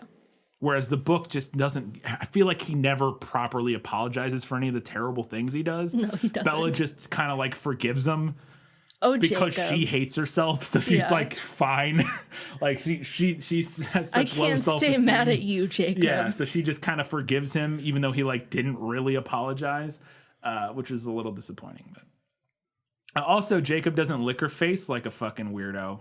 It's another one of those moments where it's like, after we just did a scene where in the book where he kisses her without her and I get that it's like a fun gag because he's a werewolf in this scene, but they're at the training thing or whatever, and he just like licks her face, and she's like, ah. Yeah, and I think that's a good point because it's easy to read that scene as like funny and cute. Yeah. But it is still him. It's still him. And he is still essentially kissing her without her permission. And it's like, we just talked about this book. Come on. Yeah, and the book just plays it off as like a fun little joke, and it's like, that's the same thing still. Okay, great. I liked the movie's decision to move Jasper's backstory to later in the story overall. Yeah. We get his backstory like kind of early-ish in the book. Earlier. Sure. Well, they cut so much. Right, they cut so much, but I thought it was a good decision to move it. They move it to after the training scene, which I thought made a lot of sense for them to be talking about it at around that time. We were discussing as we were watching it, we had got to the training scene, and we were like, are they just not going to do Jasper's backstory? That's weird. And then they did. We're like, oh, okay. Because we were like, maybe it's in the extended version. It feels a little important, at least. Well, because I turned to you because they keep, like, before we know his backstory in the movie, they keep deferring to Jasper for how to fight the newborns. And I turned to you and I was like, boy, if I hadn't read the book, I would have no idea why he's an expert. The expert, yeah. Yeah. And then we're like, but then that is sparks Bella's question. Yeah. She actually asked him, she's like, why, how do you know so much about all this stuff? And yeah, we get his backstory. I don't disagree. I think it comes in at a fine time. Mm-hmm. Also because we have so many flashback stories in this book. Yeah. And they keep all three of them, like the three main ones, Rosalie's, Jasper's, and the Quileute story. Yeah. They keep all of those in the movie. And in the book, they're closer together narratively. Mm-hmm. And if it was in the movie, we'd have so many flashback stories back. They had to spread them out a little bit more to kind of make it. I agree. Yeah. There is a line in the movie that I love that I don't remember being in the book. And this is when they're freezing on top of the mountain at the end. Bella goes up into a tent to hide out during the battle so that they don't find her. And she's freezing overnight, and Jacob comes in. And because there's some line about needing a heater or whatever, and Jacob comes in and he runs, his body temperature is like 109 degrees or something like that. And he walks in, and I don't remember what the setup for this is, but he turns to Edward and says, well, I am hotter than you, and then crawls into the sleeping bag with Bella. And that's the kind of dialogue this movie and this franchise deserves, which is that perfect, like, cheesy, like, self-aware, but, like, still works in the moment. Like, just that kind of dialogue. I was like, we need more of that in these movies. And there's a little bit of it here and there. Speaking of Jacob just being also less of an asshole in the movie, the whole big confrontation before the battle, I wrote 3 pages on this. You have a dissertation here. I do have a dissertation here. But this scene is so awful in the book. We've already had the moment where he's forced to kissed her without her consent as she was protesting and stuff, and then he kind of vaguely apologized. And then they had this night in the tent together, and things are kind of back to normal. But she realizes she needs to break up with him, like tell him it's over, because she's going to be with Edward, because she's agreed to marry him. And then he hears the proposal and he freaks out, but she wants to talk to him about, like, he freaks out and is like losing his mind, and she's like, can you go get Jacob? I want to talk to him. And like she chases him to talk about this. And in the book, Jacob is incredibly manipulative and like horrifying in this scene. In the book, he literally threatens to die in the battle to make things easier on everyone, which is what he says in the movie. But the way it's presented to me feels vastly different. In the book, it's very clearly, I'm going to kill myself. Yeah. Versus in the movie, it's like, if I died, it would just make it easier it's like an exasperated, like, sort of self-pitying thing. Like, but it doesn't feel manipulative. And I think that's the thing that's the big difference is. And then he literally kind of forces her in the book. He's like, gets to the point where he essentially manipulates her into asking him to kiss her. Yeah. And it's not entirely different in the movie, but again, the deft hand of the writers make it feel worlds apart, I think is what it is. In the movie, he's like hurt because he finds out that they're that they're engaged. He's being selfish, but he's not actively like manipulating the situation. At least it doesn't feel like it. He's just upset. In the book, there's a line after she asks him she's like, kiss me. He kisses her. And then this is the line. I could feel his anger as his mouth found my passive resistance. Again, this is after he's like we've done this once already. Yeah. And it's just like, oh my God. And then in the book, she just like realizes she loves him after he like angry kisses her long enough and then starts kissing him back. And I also hate that she just like this whole time he's like, I know you love me. And like, he basically just talks her into like, she apparently this whole book and this whole time she's just been lying to herself about the fact that she loves him. And I don't necessarily, I guess part of it that helps in the movie is that we're not privy to Bella's thoughts. Mm-hmm. Because in the book, when he says you've been lying to yourself about how you feel about me and that you actually do love me, me as a reader and I'm like, bullshit, I've heard all of her thoughts. She doesn't think of you that way. Yeah. Whereas in the movie, we don't know what she's thinking. You know what I mean? Right. We can see her performance and we can kind of see. Yeah. And we get like voiceover lines every now and then, but Right. we are not privy to her thoughts the way that we are in the book. Yeah. And we hear so often in the book about how she feels him like a brother and how she does love him, but it's not in that way. And so, and it doesn't ever feel like we don't have moments in the book where like, ooh, she had a sex, or maybe there might be one. I don't remember. I don't want to say that there isn't, but I feel like there isn't. I don't think she ever has a sex dream about Jacob. You know what I mean? Or like about kissing him or anything like I can't remember, but I don't think there is. And so like to me, it felt like when he's like, and then she's like, oh, you're right. I was lying to myself. I'm like, well, what? No, I was in your head. Like, and again, there's a difference to me. And it didn't feel like she was lying to herself in the book. It just feels like he literally like talks her into it. Well, yeah. And I think even beyond all of that, there's a missed opportunity here.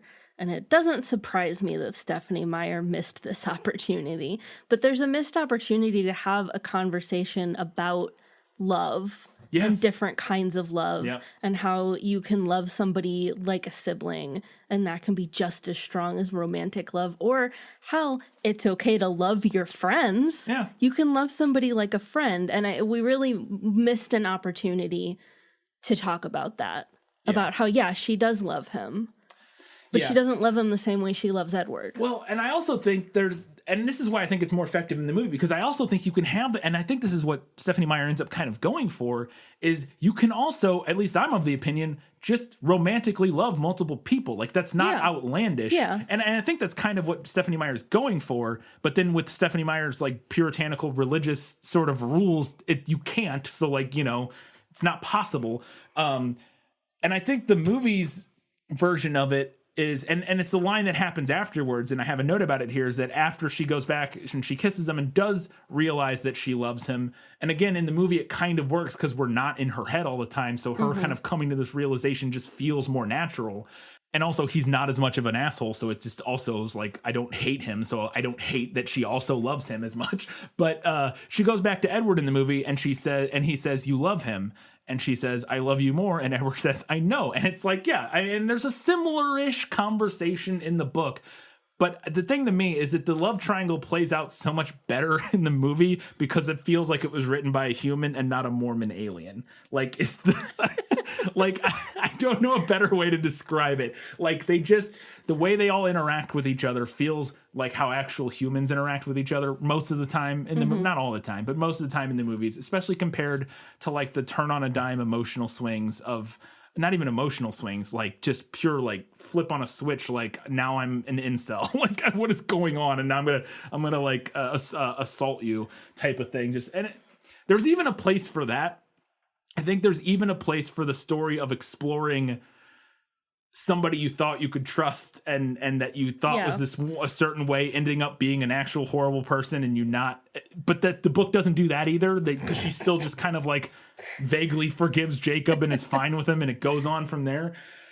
It's all just such a mess. And I really think that I actually really like the idea of exploring the complicated relationship, especially at a young age or at any age, of the complicated feelings of loving multiple people at the same time and in different ways, but them both being some vague version of romantic love. I think there's an interesting, like, there's something interesting there. there's an interesting story there. I think absolutely Stephanie Meyer's not the person to write that story.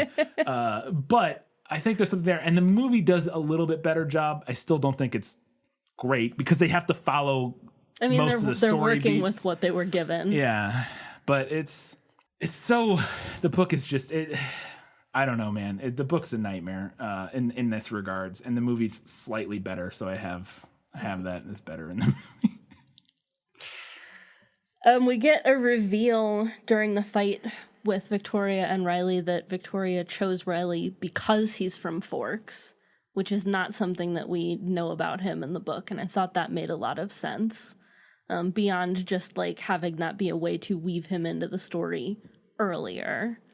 Like it makes sense that she would choose somebody from Forks because he knows the area. Yeah, that's not mentioned in the book at all. And I was like, oh yeah, that makes perfect sense. Yeah. And then we get to see the battle. Again, this is another thing where it's like, in the book, Bella's up on the mountain, and we get a radio play-by-play of the battle.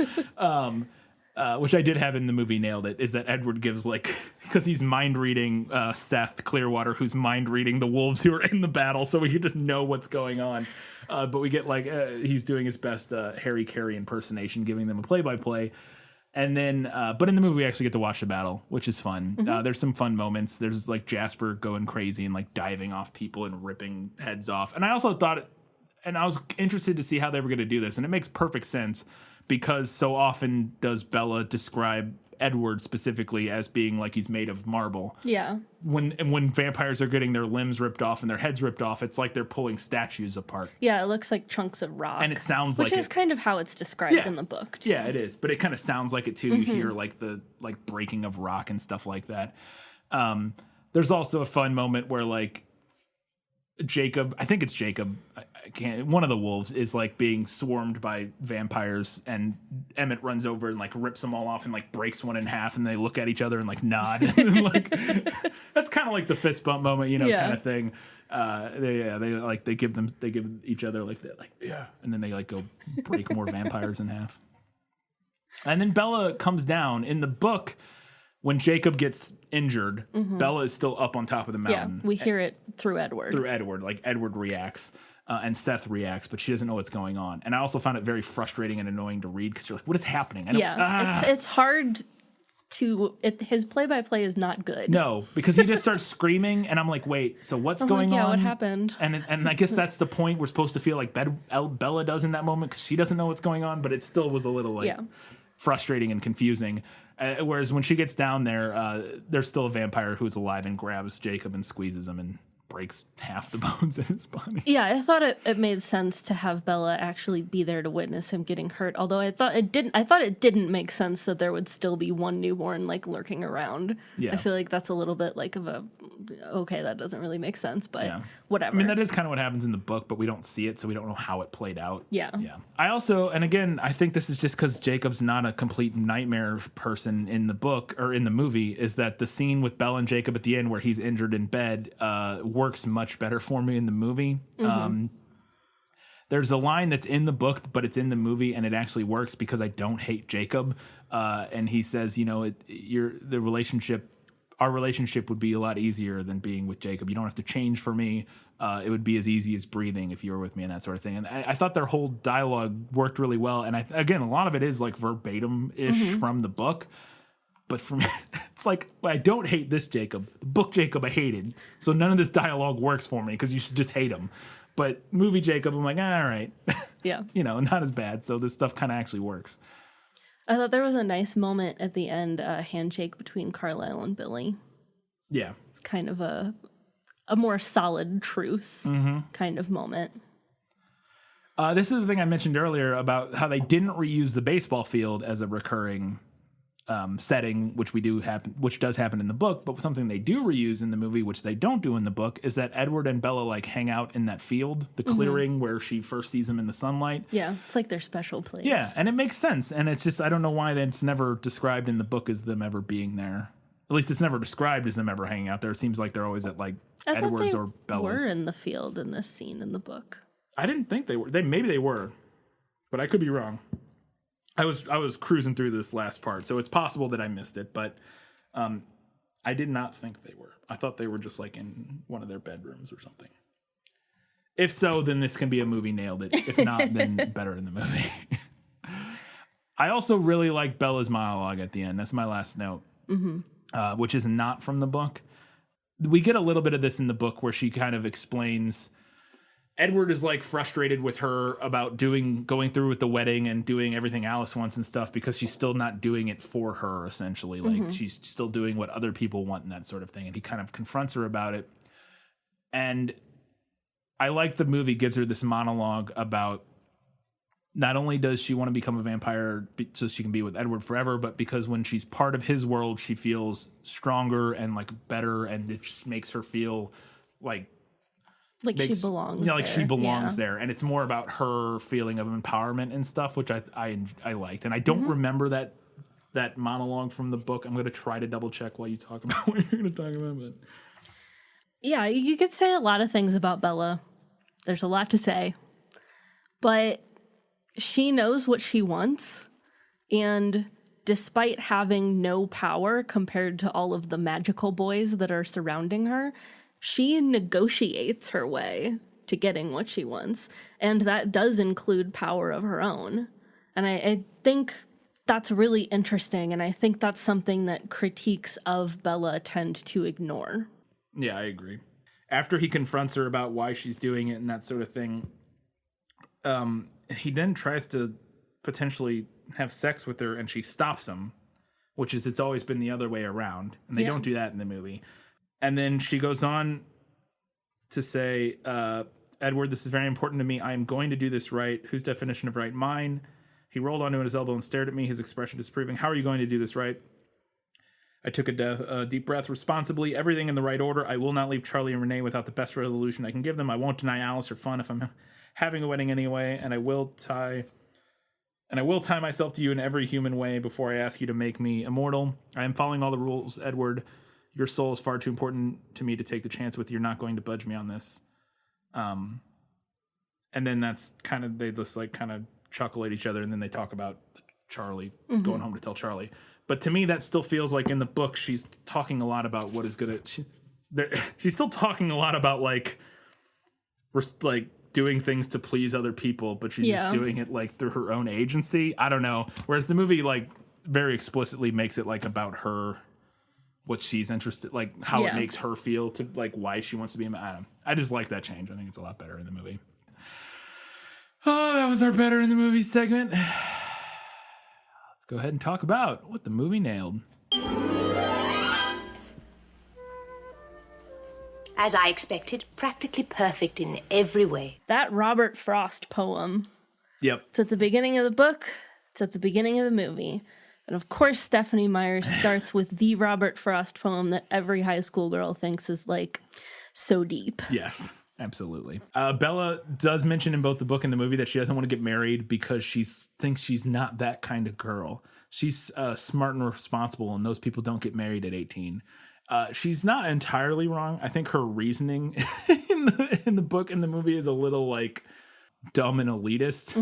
I think it's a good idea not to get married that young in general, just for like wisdom and like worldliness reasons, as opposed to like this is what dumb people do. Like that's a dumb reason, but like the idea of it's, you know, it's a better idea to kind of see the world and meet other people, and you know, you're just so young that the marriage thing with her is so funny to me because I get it and I agree, but also you've spent the last 2.5 books gunning to stay frozen at 18. Yeah. So like, where are we here? Yeah. The Note. Oh my God. That's Note from Jacob. This is so insane. This is my first note that I took in the book as I was reading, and I could not believe it was in the movie, is that Jacob writes Bella a note. And in the book, you're reading it, and it's like the handwritten, you know. Yeah, like it's like a handwriting font. Yeah, so it's like you're actually reading the note. And it's it's like a sentence and then that sentence is crossed out. And then it's another sentence and that sentence is crossed out. And it's like 5 of those. Yeah. And they're each kind of different. And then the last one is Jacob says something, whatever. He's like, I'm sorry it worked out this way. Doesn't change anything. Doesn't change anything, Jacob. And he gave her that note. And what person would do that? What person in the world would write 6 lines, 6 versions of a note and just cross them out with one single line so that you're still able to read and then give the whole note to the... I don't even... And it's hilarious because you know exactly what Stephenie Meyer wanted in this moment. Right. She wanted a scene where Jacob was writing notes and he would write something and then crumple it up and throw it. And then he would write another note and crumple it up and throw it. But she can't do that because she's trapped us in Bella's perspective. Yes. So instead, she writes this absolutely insane person note where he's crossed out all of these lines like it's a weird avant-garde poem. Yeah. Yeah. And then gave it to her. Oh, it's so strange. No one would do that. And the movie, I'm convinced the movie kept it in strictly because of how stupid it was. Yeah. They were like, we have to keep this dumb detail in because she never reads it out loud. She like grabs it out of a drawer and we see it. And then she like puts it in her pocket and goes to visit Jacob. Like we never I like to think that the writer's room was like, this is so stupid. We have to keep this. Exactly. Yeah. So the only time in the movie that Edward actually like is the most controlling and actually physically stops her from seeing Jacob is the very beginning where she is trying to go visit Jacob and her truck won't start, and it's because Edward has removed the battery from her truck. And that is the same thing that happens in the book, and the movie does do that. So that is at least a little... The movie does have to give us somewhere for him to go from. Like, so, you know, it's not kidnapping her and holding her hostage, because that's insane, but it is... you know, I sabotaged your truck so you can't, which is definitely controlling and bad. But it's not as bad as like physically kidnapping the person. So it gives us a starting point. If your significant other does that to you, do not stay in that relationship. No, get out. Get out. Absolutely get out. The Jacob reveal. Yeah. When he's waiting at school. We both started laughing at this in the movie. Chuckling. Because it's in the book is like where they pull up out in front of the school, and obviously it's a book, so there's no music. But if Stephenie Meyer could have written the soundtrack into a little sound button for that part, it would have played the soundtrack that the movie plays in this moment, because it's this great like rock music cue, like badass, like so cool James Dean rock music cue thing as he's standing there in his black t-shirt. And it totally fits how cheesy the moment is, because it reads the same way in the book. You have a quote here from the... where it was something that struck me as so odd as I was reading, where Bella, they're pulling up and she sees Jacob and she's thinking about how he looks dangerous and scary. Yeah. Like, she's like, oh, he must look really scary to everybody else. Yeah. And she's like... all 6'7" of Jacob's long body. And I was like, that's such a weird way to put that. Yeah. It's so weird. And like, why would she know that? Yeah, or maybe is, he told or is her? she just like really good at visually guessing? That's her superpower. That's her innate power, that when she becomes I should have included this in my predictions now. When she becomes a vampire, that's going to be her amplified... guessing measurements. Her amplified vampire skill is, guessing like measurements, like eyeballing measurements in extreme precision. And it's going to somehow save the day at the end of the... Oh, my God. Yeah. Oh, it's such a weird way to say that he's tall. Yeah, it really is. So weird. And then his long body. I hate it. I hate it all. His long body. There's so much horny kissing in this book. It's even more than the movie, honestly, but the movie at least has a fair amount of it. And their inability to just have sex like people who want to have sex with each other. The movie does still capture that, at least. Again, it's worse in the book. There's so many times where it's just like, fuck. You both clearly want to. Just do it. Oh my God.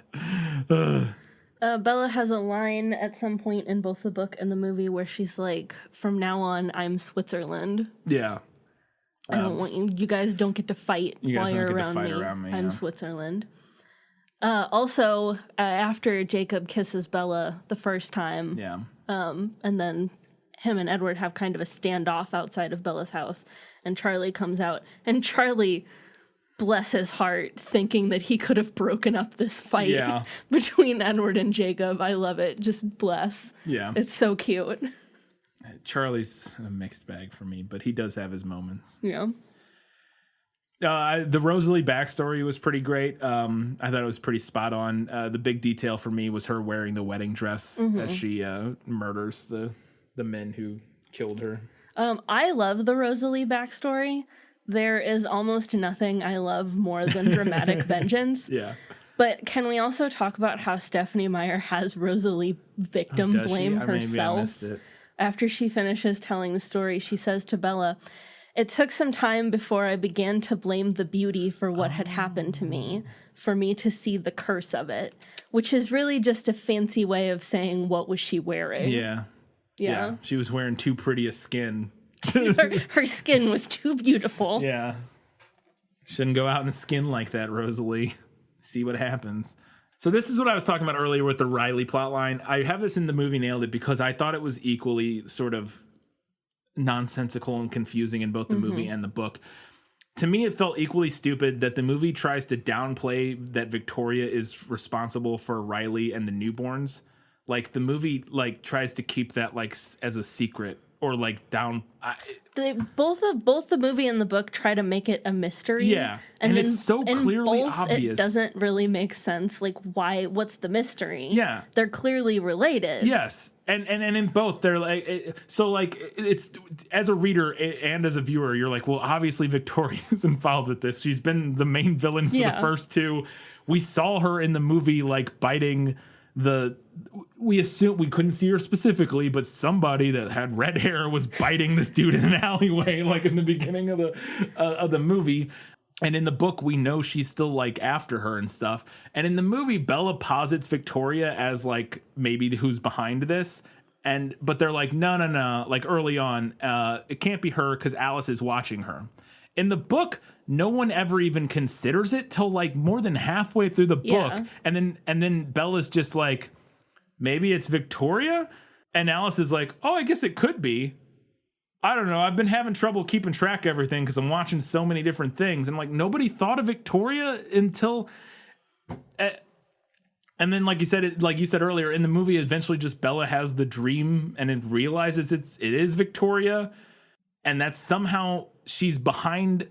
Somehow, Alice... So in the book, it doesn't make sense that nobody thought of her for whatever reason. In the movie, they're like... She thinks of her early on as like, is Victoria behind her? It's like, nah, we're watching her. We would know. Alice is watching her. But then later on, Bella's like, it's Victoria. It's gotta be. She's using Riley to do it. And they're like, oh... Well, she must somehow be hiding behind Riley, and that's why Alice didn't know... Yeah. But if she's watching Alice, she would have seen her... Because then it cuts to a scene of Victoria, like, talking to Riley about what he's doing. How does that not translate to Alice being able to see that Victoria is the one in charge of... I didn't understand I don't know. how this, like, weird shell game they're playing somehow keeps Alice from being able... I mean, that's a whole problem with, like, the seeing the future thing, and, like... Right. It's very muddy and hard to make work anyways, but... I think in the book it makes a little bit of sense, the idea that, like, because they're like, oh, somebody is messing with the holes in your vision because we know that somebody's been in Bella's room. Right. So they're like, okay, somebody clearly knows how to, like, manipulate what you can see and can't see, which is when they posit, like, well, the Volturi know. Yeah. And I guess, which I don't think they ever make this point in the book, but I guess... Maybe they wouldn't think of Victoria because, like, why would she know? But clearly she does. So I don't know. To me, it never made the whole plot line with Riley and the, like, Alice not being able to see who was... I think she kind of wrote herself into a hole when you have a character who can kind of see the future. Yeah, she wrote herself into a corner. It's, like, super hard to, like, when you have, like, future vision and mind reading to, like, figure out how to write around that. And, like, you know, you got to kind of introduce, like, weird plot elements to make it work. And I just don't know if it ever comes together. But I don't think it comes together in either of them. So. I also, this is a thing that happens in the book, and then there's a little bit in the movie, is like Bella's repeated insistence and like complete objection to Jacob and a giant pack of fuck off werewolves trying to help fight vampires. Like, I get that she doesn't want Jacob to get hurt. Right. But they're also a giant pack of fucking murderous werewolves who you've seen, or you haven't seen, but you know can just rip vampires apart. They're the size of horses. And that's what they do. It's like literally the only reason they exist, essentially. And I just never understood, because also it's like, because one of the times she gets really upset about it is when they're like, oh, we can help the Cullens. Like, they're like, oh, we'll help you fight the vampires. And she's like, no. And I'm like, well, now Edward's way less likely to die or get hurt, or any of the Cullens are way less likely to get hurt if you have a pack of 10 giant werewolves helping you fight. And I get it. It's like emotional and like, it doesn't have to like make sense. But to me, it's just like, it's annoying. It's annoying. It's just like, it seems so obvious that like, this is a good thing. The odds of any of them getting hurt have gone down dramatically now. And they all keep explaining that to her, and she doesn't seem to like believe them. I also hated the training to fight the newborn scene in both of them. To me, it felt as dumb in the movie as it did in the book. I say hate. It's kind of fun. It's a fun scene, but it like, I never got it in either of them. Like, well, it ends up being so generic, and I think again, there's a missed opportunity in both to like do something cool and interesting. Yeah. But it ends up being pretty generic in both. So yeah, I thought the movie did a good job of capturing that genericness. Jasper's advice is just like, don't attack them from the front. Except then that's what they do. It's exactly what they do at the end. And he's like, don't attack them him from the front. Got to get them to the side. Don't let them grab your arms, blah, blah, blah. And then we see in the final battle, Jasper literally just runs and punches one in the face, like from across a field. I was like, what? Okay. But that whole thing, it's like that she clearly didn't come up with like any like interesting tactics for how to fight these newborns. She's just like, don't do the expected thing. And then the non-expected thing ends up being like dance around them, like move faster than them. I don't know. It just feels like sort of ill-conceived and just like undercooked. She should have consulted with like a fighter, with like somebody who is skilled, maybe like a martial artist, or and come up with some actual interesting tactics for fighting these creatures. Yeah, but she didn't. Yeah, and also the wolves just watch. Yeah. And it's like, you guys have fought, whatever. Okay, sure, fine. And then, because the other thing that's silly to me is that when we see the battle, the newborns fight the exact same way all the vampires fight. They just run at each other and like wrestle. Like, you know what I mean? There's not like, I don't know. Jasper's backstory. Yeah. I thought the movie did a pretty good job. Yeah. I was disappointed that it kind of glosses over the history of like the territory wars in the South and how bad it was, because I thought that was the most interesting part of the story, and the movie kind of glosses over that to focus on Jasper specifically. I did think that was interesting, and they did skip that. Yeah. But other than that, I thought the movie did a pretty good job. Including the fact that Jasper is a Confederate soldier. Was. Yeah. Great. Let's talk about this, because Stephenie Meyer could have literally done anything else. Yeah. And she went ahead and made him a Confederate soldier. Like, she could have done, like the Mexican-American War, or the Texas Revolution, or she could have just had him be in the military. Or he could have just been a Northern soldier.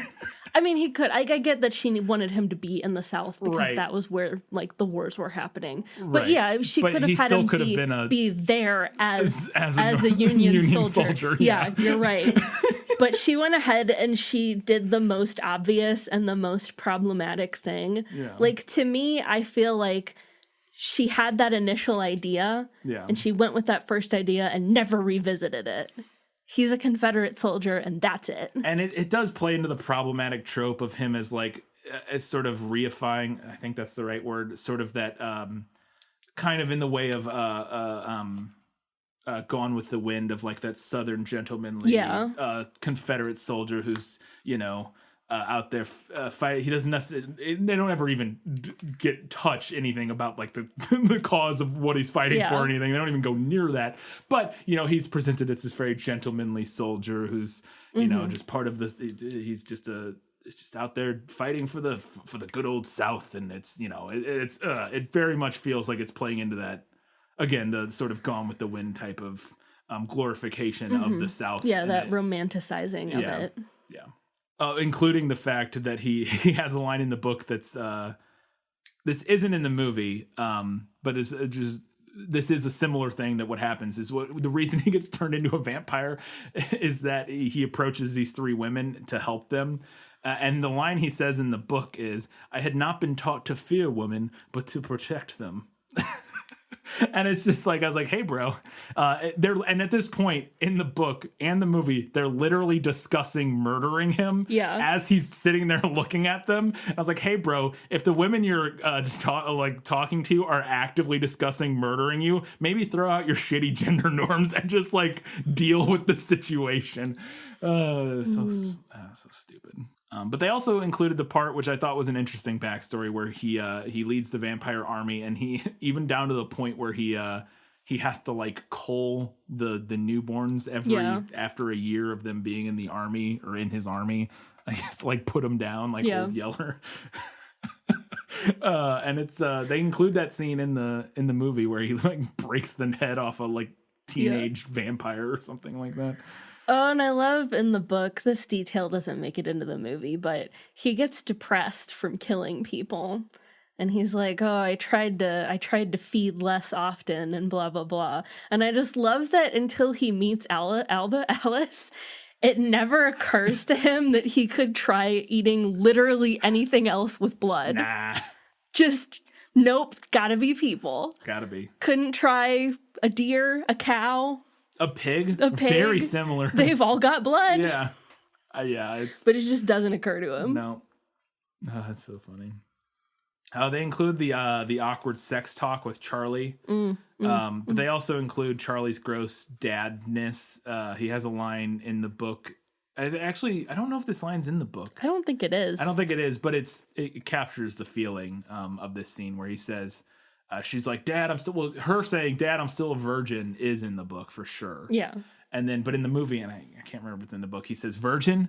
I'm liking Edward a bit more now. It's one of my least favorite tropes, that overprotective of a daughter's virginity is truly just one of my least favorite tropes in media. It's really one of the grossest things about purity culture. Yeah. And it's not just a trope in media. Quantify how gross that stuff is, but it's pretty fucking gross. I hate it. They do include I do love the night, like not the night before the battle, but the night she stays over at Edward's like 2 nights before the battle or something like that, and they're in the bed and Bella is trying to fuck. Like she is going at him hard and Edward is just not having it. This is before the proposal scene. And I was like, Jesus Christ, Edward, just have sex with her, man. Come on. For everything else about the gender politics in this series, and again, you could say a lot about it. Yeah. I will say Stephenie Meyer does kind of subvert the teen drama trope by having a teenage girl clamoring for sex and a teenage boy pumping the brakes. She's aware of that, though. Yes. Because she calls it out where Edward specifically has a line in one of maybe this book about, he's like, usually I'd be the, there's some line about how it's like a reversal. But again, I think you're right. I think this is one of those moments, though, as I was saying earlier, where I think she would, this is like her like she feels like she's being a feminist here, I bet. A little I'll bit. have the girl want to have sex. Yeah. And then I was like, boo, Edward's making her marry him first, which is the same thing that happens in the book. And it's the same conversation where she's like, oh, are you worried about protecting your virtue or something? I can't remember what she says, but he goes, no, I'm protecting your virtue. And I was like, oh, gross. But the whole conversation didn't make a lot of sense to me. And they have the same thing in the book and the movie, kind of, where he wants her to be able to get into heaven. And he's like, I can't get into heaven because I'm a vampire and I don't have a soul. But I want you to be able to get into heaven. And so this is a much more explicit and long conversation in the book about like the rules and stuff. And he's like, so maybe on the off chance that the rules exist, if let's not have sex until we're married, because that's one of the rules, and then that way you have a better chance of getting into heaven. I'm like, but bro, you're gonna turn her into a vampire, and your whole thing is that you don't have souls, so what does it matter?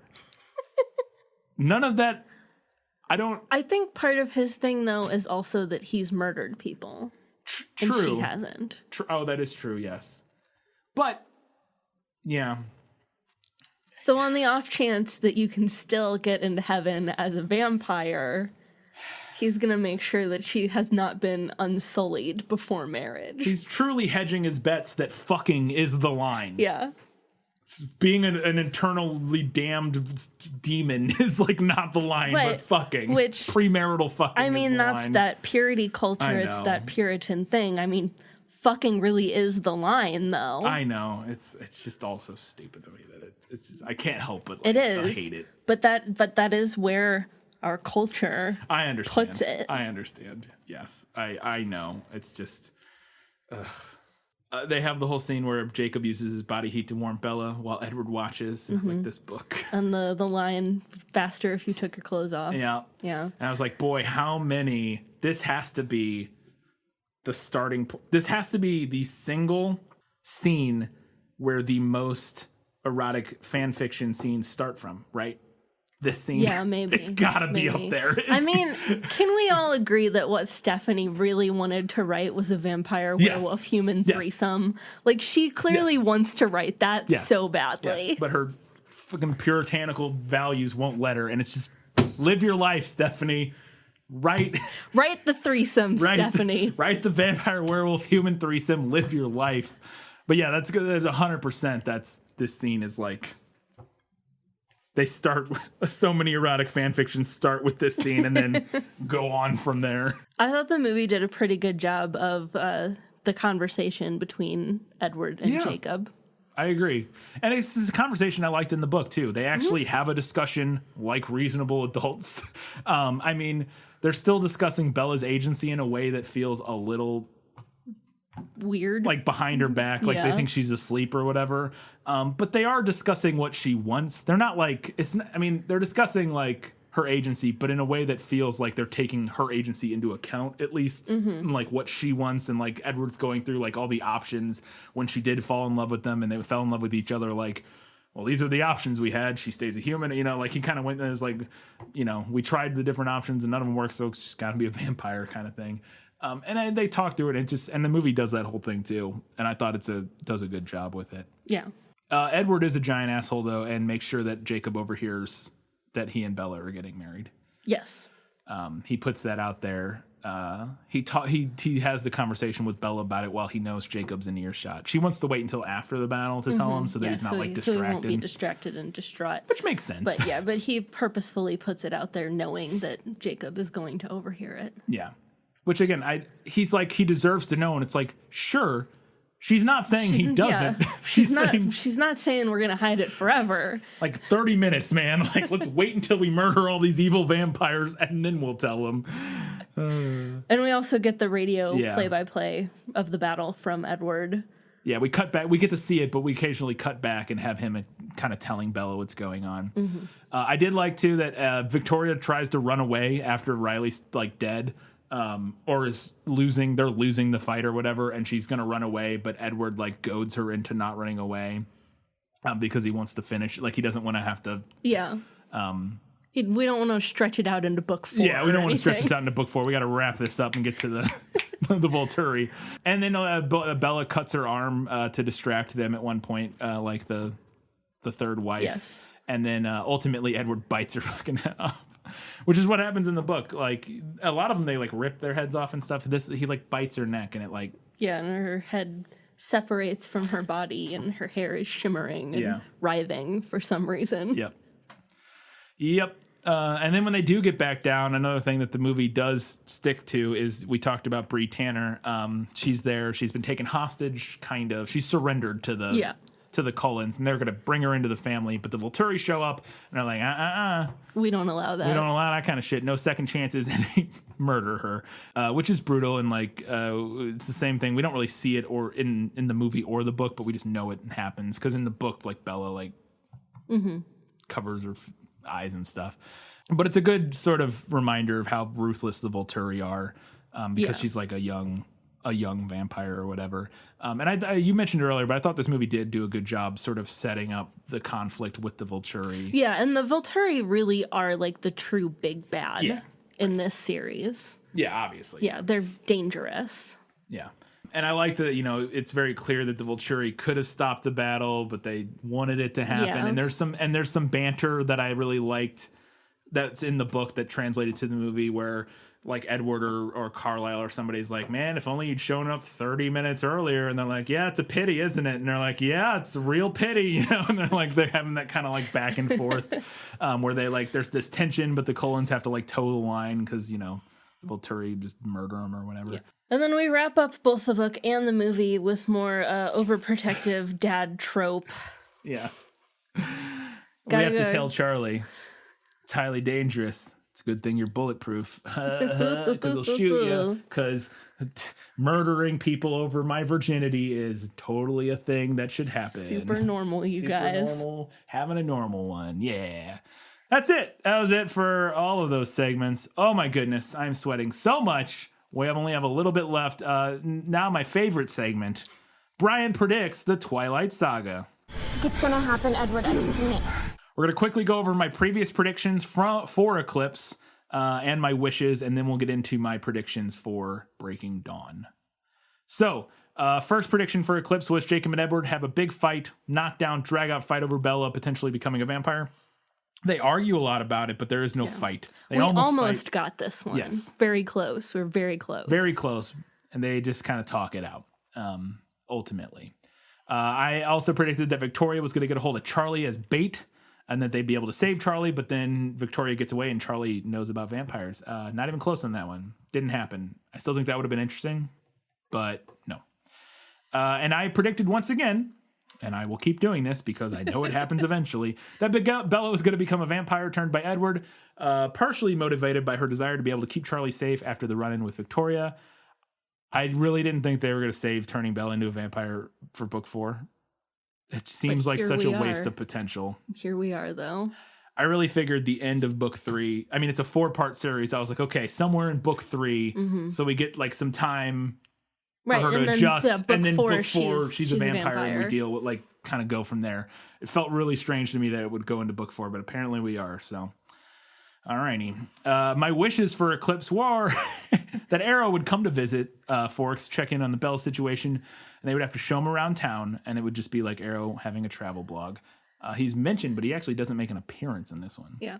It's only mentioned. Disappointing. I also wish that the first time having sex for Edward and Bella, he would turn her into a vampire as they were fucking. I still think this is going to happen. I think this is also one of my predictions for the future. We'll get to my predictions here coming up. I also was wishing for evil Alice. I wanted a Dark Willow turn for Alice that ultimately swings back around, and it's definitely not going to happen. As I'm at the end of the day, they would have to pack. She would have to pack so much into book 4 for that for that to happen, because there was not even an inkling of anything like that. So here are my new predictions.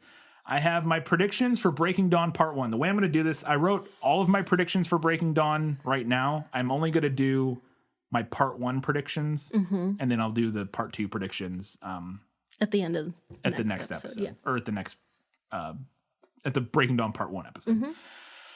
So first, Bella finally fucking becomes a vampire, and they finally have sex. I think this will be the end of movie 1, potentially, maybe. I'm still holding out hope for him turning her as they climax during their first time having sex, but I'm not holding out hope. I am betting that they have sex, and then sometime after something goes awry, and Edward has to turn her to save her or something. I don't know what, but I'm betting something happens, and then she has to become a vampire. My second prediction, because somebody's got to die at some point that matters. Sorry, old man Clearwater. Right? This is the only character. Yeah, aside from bad guys. Yeah, and even these people that I'm predicting aren't that. We'll get there. Sam, I think Sam's going to die, and that Jacob has to assume leadership of the pack. So there's this whole plot line that's in the book that's not in the movie, that Jacob is like second in command, but he should be the leader because of his bloodline, but he didn't want it. It's like briefly mentioned in the movie, but they discuss Was it more. Mentioned in the movie? He mentions it when he's carrying her through the woods. Oh, okay. But they talk about it more. It's definitely like more of a thing in the Well, then it makes it more likely to me that it'll come up if it was mentioned in the movie. I'm thinking someone important, quote unquote, has to die eventually. And now Sam's not like a super major character, but he's at least one of like the, part of the pack and stuff. And I think that would make sense for Jacob's character growth, that he would have to grow into that leadership role. And then my third prediction, this is my freaking Hail Mary for the whole series. Bella's mom's husband, Phil, who is a baseball player, dies tragically in a baseball related accident, maybe on a plane trip, who knows. She comes to visit Bella in Forks to clear her head. It's been a long time since she's been to Forks. Maybe her and Charlie patched things up, and she wants to come visit Bella in Forks and see how she's living her life there. While in Forks, her mom meets Jacob, and he imprints on her and marries Bella's mom and fucks Bella's mom. This is my Hail Mary for the whole series. If this comes true, that'll save the series for you. Save the series for me. Okay. And like I said, I have my second set for the part 2 of Breaking Dawn. Those are all things I think will happen in part 1. I say think will happen. That third one's more of a wish, but I'm coming up with some. I'm going deep for bonus points on my prediction there. And then my wishes for Breaking Dawn. This is for the whole book. This is for both parts because I didn't want to write 2 separate sets of wishes. So I have 3 here that are for the whole series or for the whole book.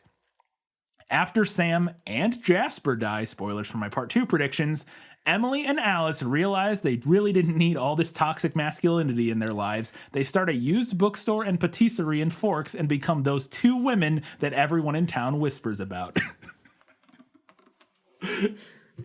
I actually think that could have put that in my predictions. I would think that actually might happen. Because we know Team Alice, we know Alice and Bella isn't happening. So I'm thinking Jasper's kind of an ass. Sam's gonna die. I'm thinking Emily, and I think Emily and Alice make sense. And patisserie, for anybody who doesn't know, is like a pastry shop. It's different. I just felt like that would be the right word for what they would open. Because she bakes. We know she makes cupcakes and muffins and stuff. I was calling back on her character there. 2, Charlie realizes what a fucking weirdo he was for worrying about his daughter's virginity so much. He just realizes it and feels bad about it. That's all. And then 3, Arrow survives. I really want this to happen. I'm going to be very disappointed if he dies. Arrow survives and shows up in season 3 of What We Do in the Shadows. I really want him in What We Do in the Shadows. Can I just say how much I love this segment? We'll see if any of those things come true. I'm banking on none of them coming true. I think if I had to put money down, I do actually think Sam dying is very likely of all the things that I wrote there. So we got a few odds and ends, and then we'll get to the final verdict.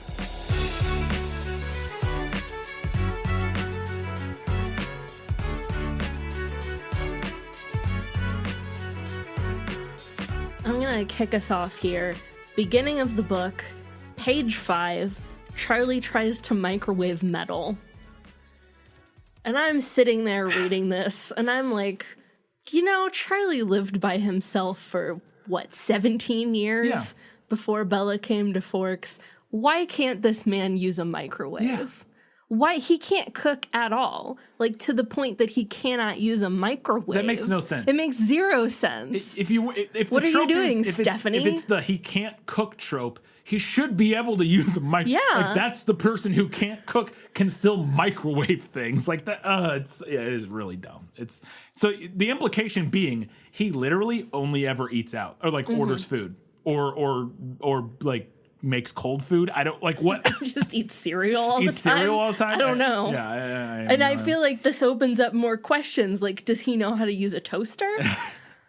Like, how deep does this extend? Because what you're talking about here is he doesn't just put metal in the microwave. Like, he doesn't not realize you can't put aluminum foil in the microwave. Yeah, He or puts like a fork. He puts an entire closed can of spaghetti sauce. Yeah.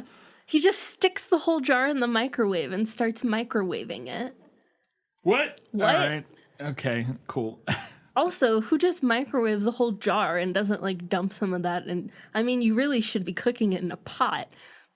But if you're gonna cook it in the microwave, you'd pour some of it into a bowl. It's such a weird way to express the idea that he just doesn't know how to cook. Like, you can get what she's going for. Like, I get it. But it's just... But it's so weird and it was distracting. Yeah. He would know how to microwave something. Come on, Stephanie. The idea that marble hard lips are appealing to Stephanie Meyer fascinates me. It's something I finally realized, and I think I don't know if I've mentioned it before, but so many times in these books, she has lines about how great it is to kiss Edward's rock hard cold lips, and I'm just astounded every time at why it is that Stephanie Meyer thinks that's like appealing. She just wants to make out with statues, man. There wasn't anything I had experienced in my life that compared to the feeling of his cool lips, marble hard, but always so gentle, moving with mine. And just like, that's such a strange... Like, I'll grant you that would be very unique. Yes. But also, what? Yeah, I don't know. It's so... I feel like there's a whole thing, like there's some layers that need to be unwrapped there about like why that is the... There's some background information that we're not privy to about Stephanie Meyer. It's so fascinating to me. Throughout this book and movie, I really started thinking about what the Cullens are not doing to pass as human more easily. Like, why don't they wear contact lenses? Yeah. Like, they could do brown. Yeah. Or they could get, like, blue over the gold eyes and do, like, a green color. Yeah. I also started wondering if a spray tan would hide the vampire sparkles. Because in New Moon, Heidi, I think was her name, who goes out and, like, fetches people for the Volturi, she wears a thick layer of foundation, which apparently seems to work. So I feel like spray tan is very plausible. You would think, yeah. I feel like there's a lot that they could do that they're not doing. To be fair, though, they don't ever have any problem with anybody ever thinking they're vampires. Like, I thought that was another interesting element that is never played, at least in the first 3 books. Mm-hmm. There's never like, oh no, we're going to be found out. Like, that's never a concern. Now, I am about halfway through Midnight Sun. Okay. More on that later, you guys. And it is a concern. Okay. It does occasionally. They talk about, like, Edward talks about how it's not as much of a concern as it once was. Right. But he's like, oh, that's where my power is really pivotal. If a human starts, like, has an overactive imagination and starts, like, getting ideas, we can just leave. And then they don't really think about it anymore. Yeah. But I feel like there's a lot that they could do that they're not doing. For sure. I cannot stress enough how much I don't like reading about Bella trying to figure out how she'll emotionally survive one day away from Edward. It legitimately makes me panicky. Like, that sort of unhealthy, like, I hate it so much when she's like talking about like, oh my God, I have 3 hours this afternoon where I don't get to see Edward. What will I do with my life? I'm like, I don't know anything. Anything? You seem to like reading. Read a book for 3 hours. Watch a movie. I don't get you on down to the Blockbuster and rent something. Oh boy, nope, don't like it. Don't like that. Nope, not a fan of reading that. So this is not an element in the movie, but in the book, we see Bella and Edward's handwriting. And Bella's handwriting is 1000% a font that used to be in Word. I can't remember the name of it. Please message us if you know what I'm talking about. But I remember using it as handwriting in some of my own writing when I was in like middle school. Edward's probably is too, but I really strongly feel like I recognize Bella's. Yeah, that would make sense. Wouldn't surprise me. So this is a detail that wasn't mentioned in the movie, and I didn't really have anywhere to put it, so I just want to talk about it here, because this was a dumb detail in the book that I was like, oh, this feels like a rewrite, sort of a slapping a solution on a problem, is that there's a discussion at one point about how they're going to leave Forks, and then Edward will turn Bella, and they're talking about this with Jacob, and Jacob's like, nuh-uh, the treaty applies everywhere. Because that was the whole thing at the end of the last one where it was like, oh, we're gonna have to leave. well, Yeah. he was like, you can't, if you turn Bella, the treaty's broken and we'll attack you or whatever. Yeah. And then in this one, they discuss it and they're like, well, we'll just do it. We'll leave and do it. And Jacob's like, no, it applies everywhere. So if Are we sure that's not just Jacob bullshitting? maybe it's just Jacob bullshitting, but it felt like, it's like, wait, what? So if the Cullens leave and then bite a human somewhere, do you know? Or like what? I don't know. It didn't make any sense. Their vampire senses start tingling. Well, it just felt so very clearly like Stephanie Meyer being like, oh shit, they could just move away and then turn her into a vampire and then the treaty thing doesn't matter. Nope, it applies everywhere. It applies everywhere. I don't know. I thought it was silly. So this is something I said to you as we were watching the movie. Now, I know we don't see much of Jasper in the first two movies. He's basically not in them. We don't really interact with him. But I really strongly feel like this was the first time he's had a Southern accent. Well, I think you're right in the sense that we've seen him. I don't know if he's spoken a word in the first two movies. I think he at least says hello to Bella in the first one. Yeah, probably. And maybe it was just because, like, they didn't even do it subtly. Like, they went straight for Colonel Sanders. Just all of a sudden, he's got a Southern drawl. Battle scars. Yeah. Yeah. So the CG wolves look okay in this movie when they're like running around doing stuff, like fighting and stuff. But there's the one scene, and you posted the meme, the most like the shot without the CG on our Facebook and stuff. But there's one scene in particular where Bella interacts with Jacob, like pets him, and it does not look great. But it's so funny because the rest of the time, I mean, they still had that. They needed to have like one of those scenes, like where she, like, interacts with them. But like, because the rest of the time it looks okay. Like when they're just like running around, it looks okay. But man, that one scene. And if you want to see what we're talking about with without the CG, there's a shot of Bella petting Taylor Lautner's head in a gray spandex suit before they put the wolf in. So. You know what one of the biggest problems with Twilight is? I'm not the first person to posit this, but I'm going to posit it here. It's that the side characters and stories are infinitely more interesting, and yet we are forced to follow the two most boring characters. This is very true. It's really a problem. Yeah. I would rather read or watch like literally anyone else in this story. Pretty much, yeah. Yeah, I would. Yeah, I'd much rather follow like whatever the Volturi's up to all the time. Yeah, or like any of the other wolves. Or like, they seem more interesting. Read about what any of the Cullens were doing for like in their vast histories. Yeah.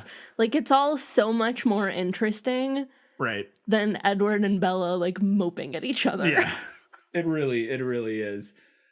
Is there's still, that's the thing I meant to keep it. There's still some mystery about Alice, right? And her backstory. We haven't ever gotten her backstory. Or did I just forget it? Don't spoil it if we haven't. Do we know her backstory? It's briefly mentioned in book 1 because James recognizes her. She was in like an asylum in the 20s. Yeah.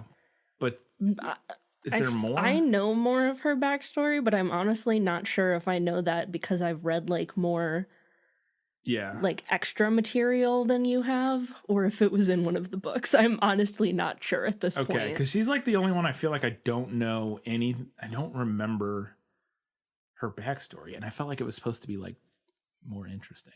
I don't know. I like her backstory is way more interesting. Okay. Or like, let's follow Rosalie for a while. Or, I don't know, Emmett, what's he up to? Yeah, Emmett really doesn't get enough to do. He was almost mauled by a bear. That's all we really know about him. Yeah. But I still find that more interesting. It's true. My last note for this is that, boy, does Stephanie Meyer go to the, quote, Jacob smiled that smile I loved well a lot. Mm-hmm. It's her Edward chuckled for Jacob. Like so many, and I just started to realize it at the end of this one. So many times Bella talks about Jacob's smile and whether or not it's her smile. Yeah. And the smile she likes, or if it's a different smile. Sometimes it's a bad smile. Sometimes it's a bad smile. But oh nope, there's that smile that I like. There's that smile that I love. And she talks about that so many times. I was just like, I just really started to realize how often she talks about that. All right, I just have a couple real quick things here.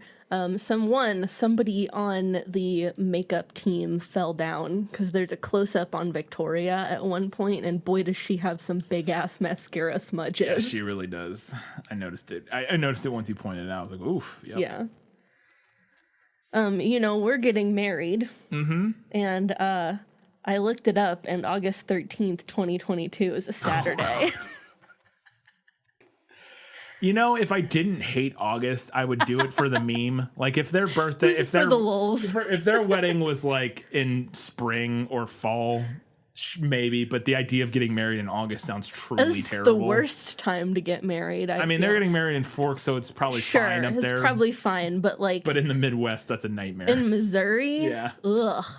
No, but if theirs was like May 13th or something, fuck it. Sure. Let's get married on the day Bella and Edward do. I don't care. All right, and now a couple random things that I learned while reading The Short Second Life of Bree Tanner that I thought was interesting. Vampire venom is flammable. There's a little note in the book when Bella is reading that article about all of the murders in Seattle. Yeah. And there's the police didn't find any evidence of accelerant. Yeah. Even though the bodies were burned. And I was like, well, that's a weird detail to drop. Yeah, it is weird. But apparently vampire venom, super flammable. Oh. That's why they go up like dry haystacks. Yeah. Also, some new information. Apparently vampires can reassemble themselves. I never interpreted that quite so literally in Eclipse. Because they do mention, I think there's something in the Quileute mythology about the hands moving towards each other. A hand is moving, and then when they finally destroy the last vampire or whatever, they burn it and they spread the ashes into different bags and spread them all over the place so that they can't come back together. Yeah. Right. So I never interpreted that literally. Yeah, me neither. But apparently they can put themselves back together. Bree's arm got torn off at one point and Riley showed her how to reattach it. Now the best part is that they reattach pieces of their body by licking them to coat them with venom. Because apparently it works like glue, but it does not work on hair, we're told, because there's another vampire in this newborn army who got a chunk of her hair ripped out, and she's just going to have a bald spot forever. Because it doesn't work. So weird. It's so weird, I know. I love that you literally lick it and you just stick it back on. Oh, that's the dumbest. That's so stupid. I love it. I actually really enjoyed reading The Short Second Life of Bree Tanner. It was kind of fun to be in the world, but not in Bella's dour perspective. Yeah. But it was hard to suss out because it was published post the entire series. Yeah. And it was difficult to suss out what was actually part of her world building all along and how much of it was retroactive. Oh, I'm going to explain this. Yeah, for sure. Because, we know she's guilty of that. Yes. Even in the series of changing things based on fan reaction and stuff. So, all right, that was it for the odds and ends. It is that time. We have arrived at last to the final verdict. Now, are you ready for your sentence? Sentence? But there must be a verdict first. Sentence first. Verdict afterward. I am once again going to vote for the movie. It is tougher this time because I definitely think I may not like the movie that much if I weren't comparing it to the book. If I just watched this movie, if I had watching the movies, I don't know if I would love this movie. I know I wouldn't love it, but point being, I'm comparing it to the book, which I think is helpful for the movie. Overall, there were elements of this book that I liked more than some of the previous ones. I like that the plot starts sooner and we get a bit more of it woven throughout the story. I still think it's not a particularly like watertight narrative in either medium, but I did like in the book that we have more of the plot, that it's kind of driving the story along as we go. Having read the book definitely helped me keep up with what was going on in the film. The big thing for me that makes the movie better is the character writing. It's kind of what we've been talking about this whole time. In the movie, I believe and understand all three of our main characters' motivations. They feel like real people. In the book, Edward and Jacob especially both have these drastic character shifts that just feel like wrong and like they kind of come out of nowhere and don't feel motivated by anything in particular other than just Stephenie Meyer needing them to switch their character motivations and be sort of different people. You can feel that Stephenie was course correcting with Edward and trying to give Jacob some obvious flaws so that we were more comfortable with Bella's ultimate decision.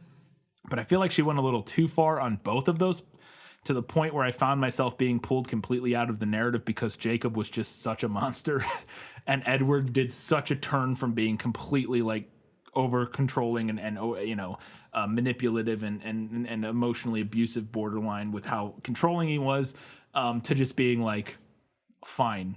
It just felt like a switch was flipped and it didn't feel like it was earned in any way. I will say for the target audience, I think it could be a good lesson to have, I kind of mentioned this, a character like Jacob who we like, but then we come to find out is this manipulative, abusive person. And I think that there are warning messages in this story that you could get out of it if the conclusion of them was handled in a different way. And that's where I think it kind of goes off in the book, is that she turns Jacob into this sort of manipulative, abusive asshole, but then she just sort of writes Bella into realizing she's in love with him despite these awful character traits, and he doesn't seem to change much and apologize or grow. He's an okay guy, then he's an asshole, and then he's like kind of just okay again, and none of their character changes feel very particularly motivated by anything that's going on. And I'm just not sure what the message is supposed to be. To me, the movie characters feel like actual humans whose motivations make sense and who I understand why Bella is torn between them and it just feels fleshed out and real. And for that reason, I have to give it to the movie. Well, I thought we might disagree eventually. Yeah. And it looks like we have come to that point. I'm going to go with the book this time. I totally agree with all of your points. The characterization in the movie is much better. However, for me, that's the only thing that the movie does better. While watching, I kept coming back to the thought that the filmmakers seemed so dependent on the viewer having read the book. And if I can't view the movie as its own independent piece, then what am I here for? I mean, if that's the case, then quite frankly, I don't think I can award better status to the movie. And on top of that, for me, I do think it's the details of the world and the characters, and particularly the side characters, as I mentioned, that make Twilight interesting, much more so than the plot that we're forced to follow. Now, the movie might do better with some aspects of the plot, but for me, the devil is in the details, and the book does better with that. So for these reasons, I'm going with the book this time. All right. It's more I want to say, but I'm not going to because we're already too long. That's going to do it for this episode. As always, you can do us a giant favor. You can support us on Patreon, patreon.com/thisfilmislit. As we mentioned in the beginning, you can also do us a favor. If you can't support us on Patreon, that's fine. Just head over to iTunes or Stitcher, wherever you're listening to us, if you can, and leave us a 5-star review and rating. That would be super great. Also, you can follow us on all the social media, Facebook, Twitter, Instagram, Goodreads, where we post all this stuff, memes and polls and all that sort of stuff, including, speaking of the poll, we're going to have a poll for this episode, asking you whether you preferred the movie or the book. And then you can leave some comments, and we love sort of reading your comments on the next prequel episode, seeing how you felt about each of the stories and which one you preferred and why. And speaking of the next episode, Katie, what do we have? Because we're taking one more break before we finish off Twilight with back-to-back episodes on Breaking Dawn. Yeah, we give ourselves a little bit of time to read Breaking Dawn. It is a tome, like all of the other Twilight books. So up next, we have a patron request from Shelby. We will be talking about Dolan's Cadillac, which is a Stephen King short story and a 2009 film. I had never heard of it. I had never heard of it either. But that is what we will be talking about next time. I don't even know. I literally know nothing about it. Don't even know which genre of Stephen King it is. Could be just about anything. Sweet. Come back in 1 week's time. We'll have a prequel where you can find out what the heck Dolan's Cadillac is about, at least a little bit. And then in 2 weeks' time, we're talking about Dolan's Cadillac. And then in 4 weeks' time, we're coming back and finishing off, well, Breaking Dawn Part 1. And then we'll wrap up this series. Thank you. As always, until that time, guys, gals, non-binary, and everybody else. Keep reading books. Keep watching movies. And keep being awesome.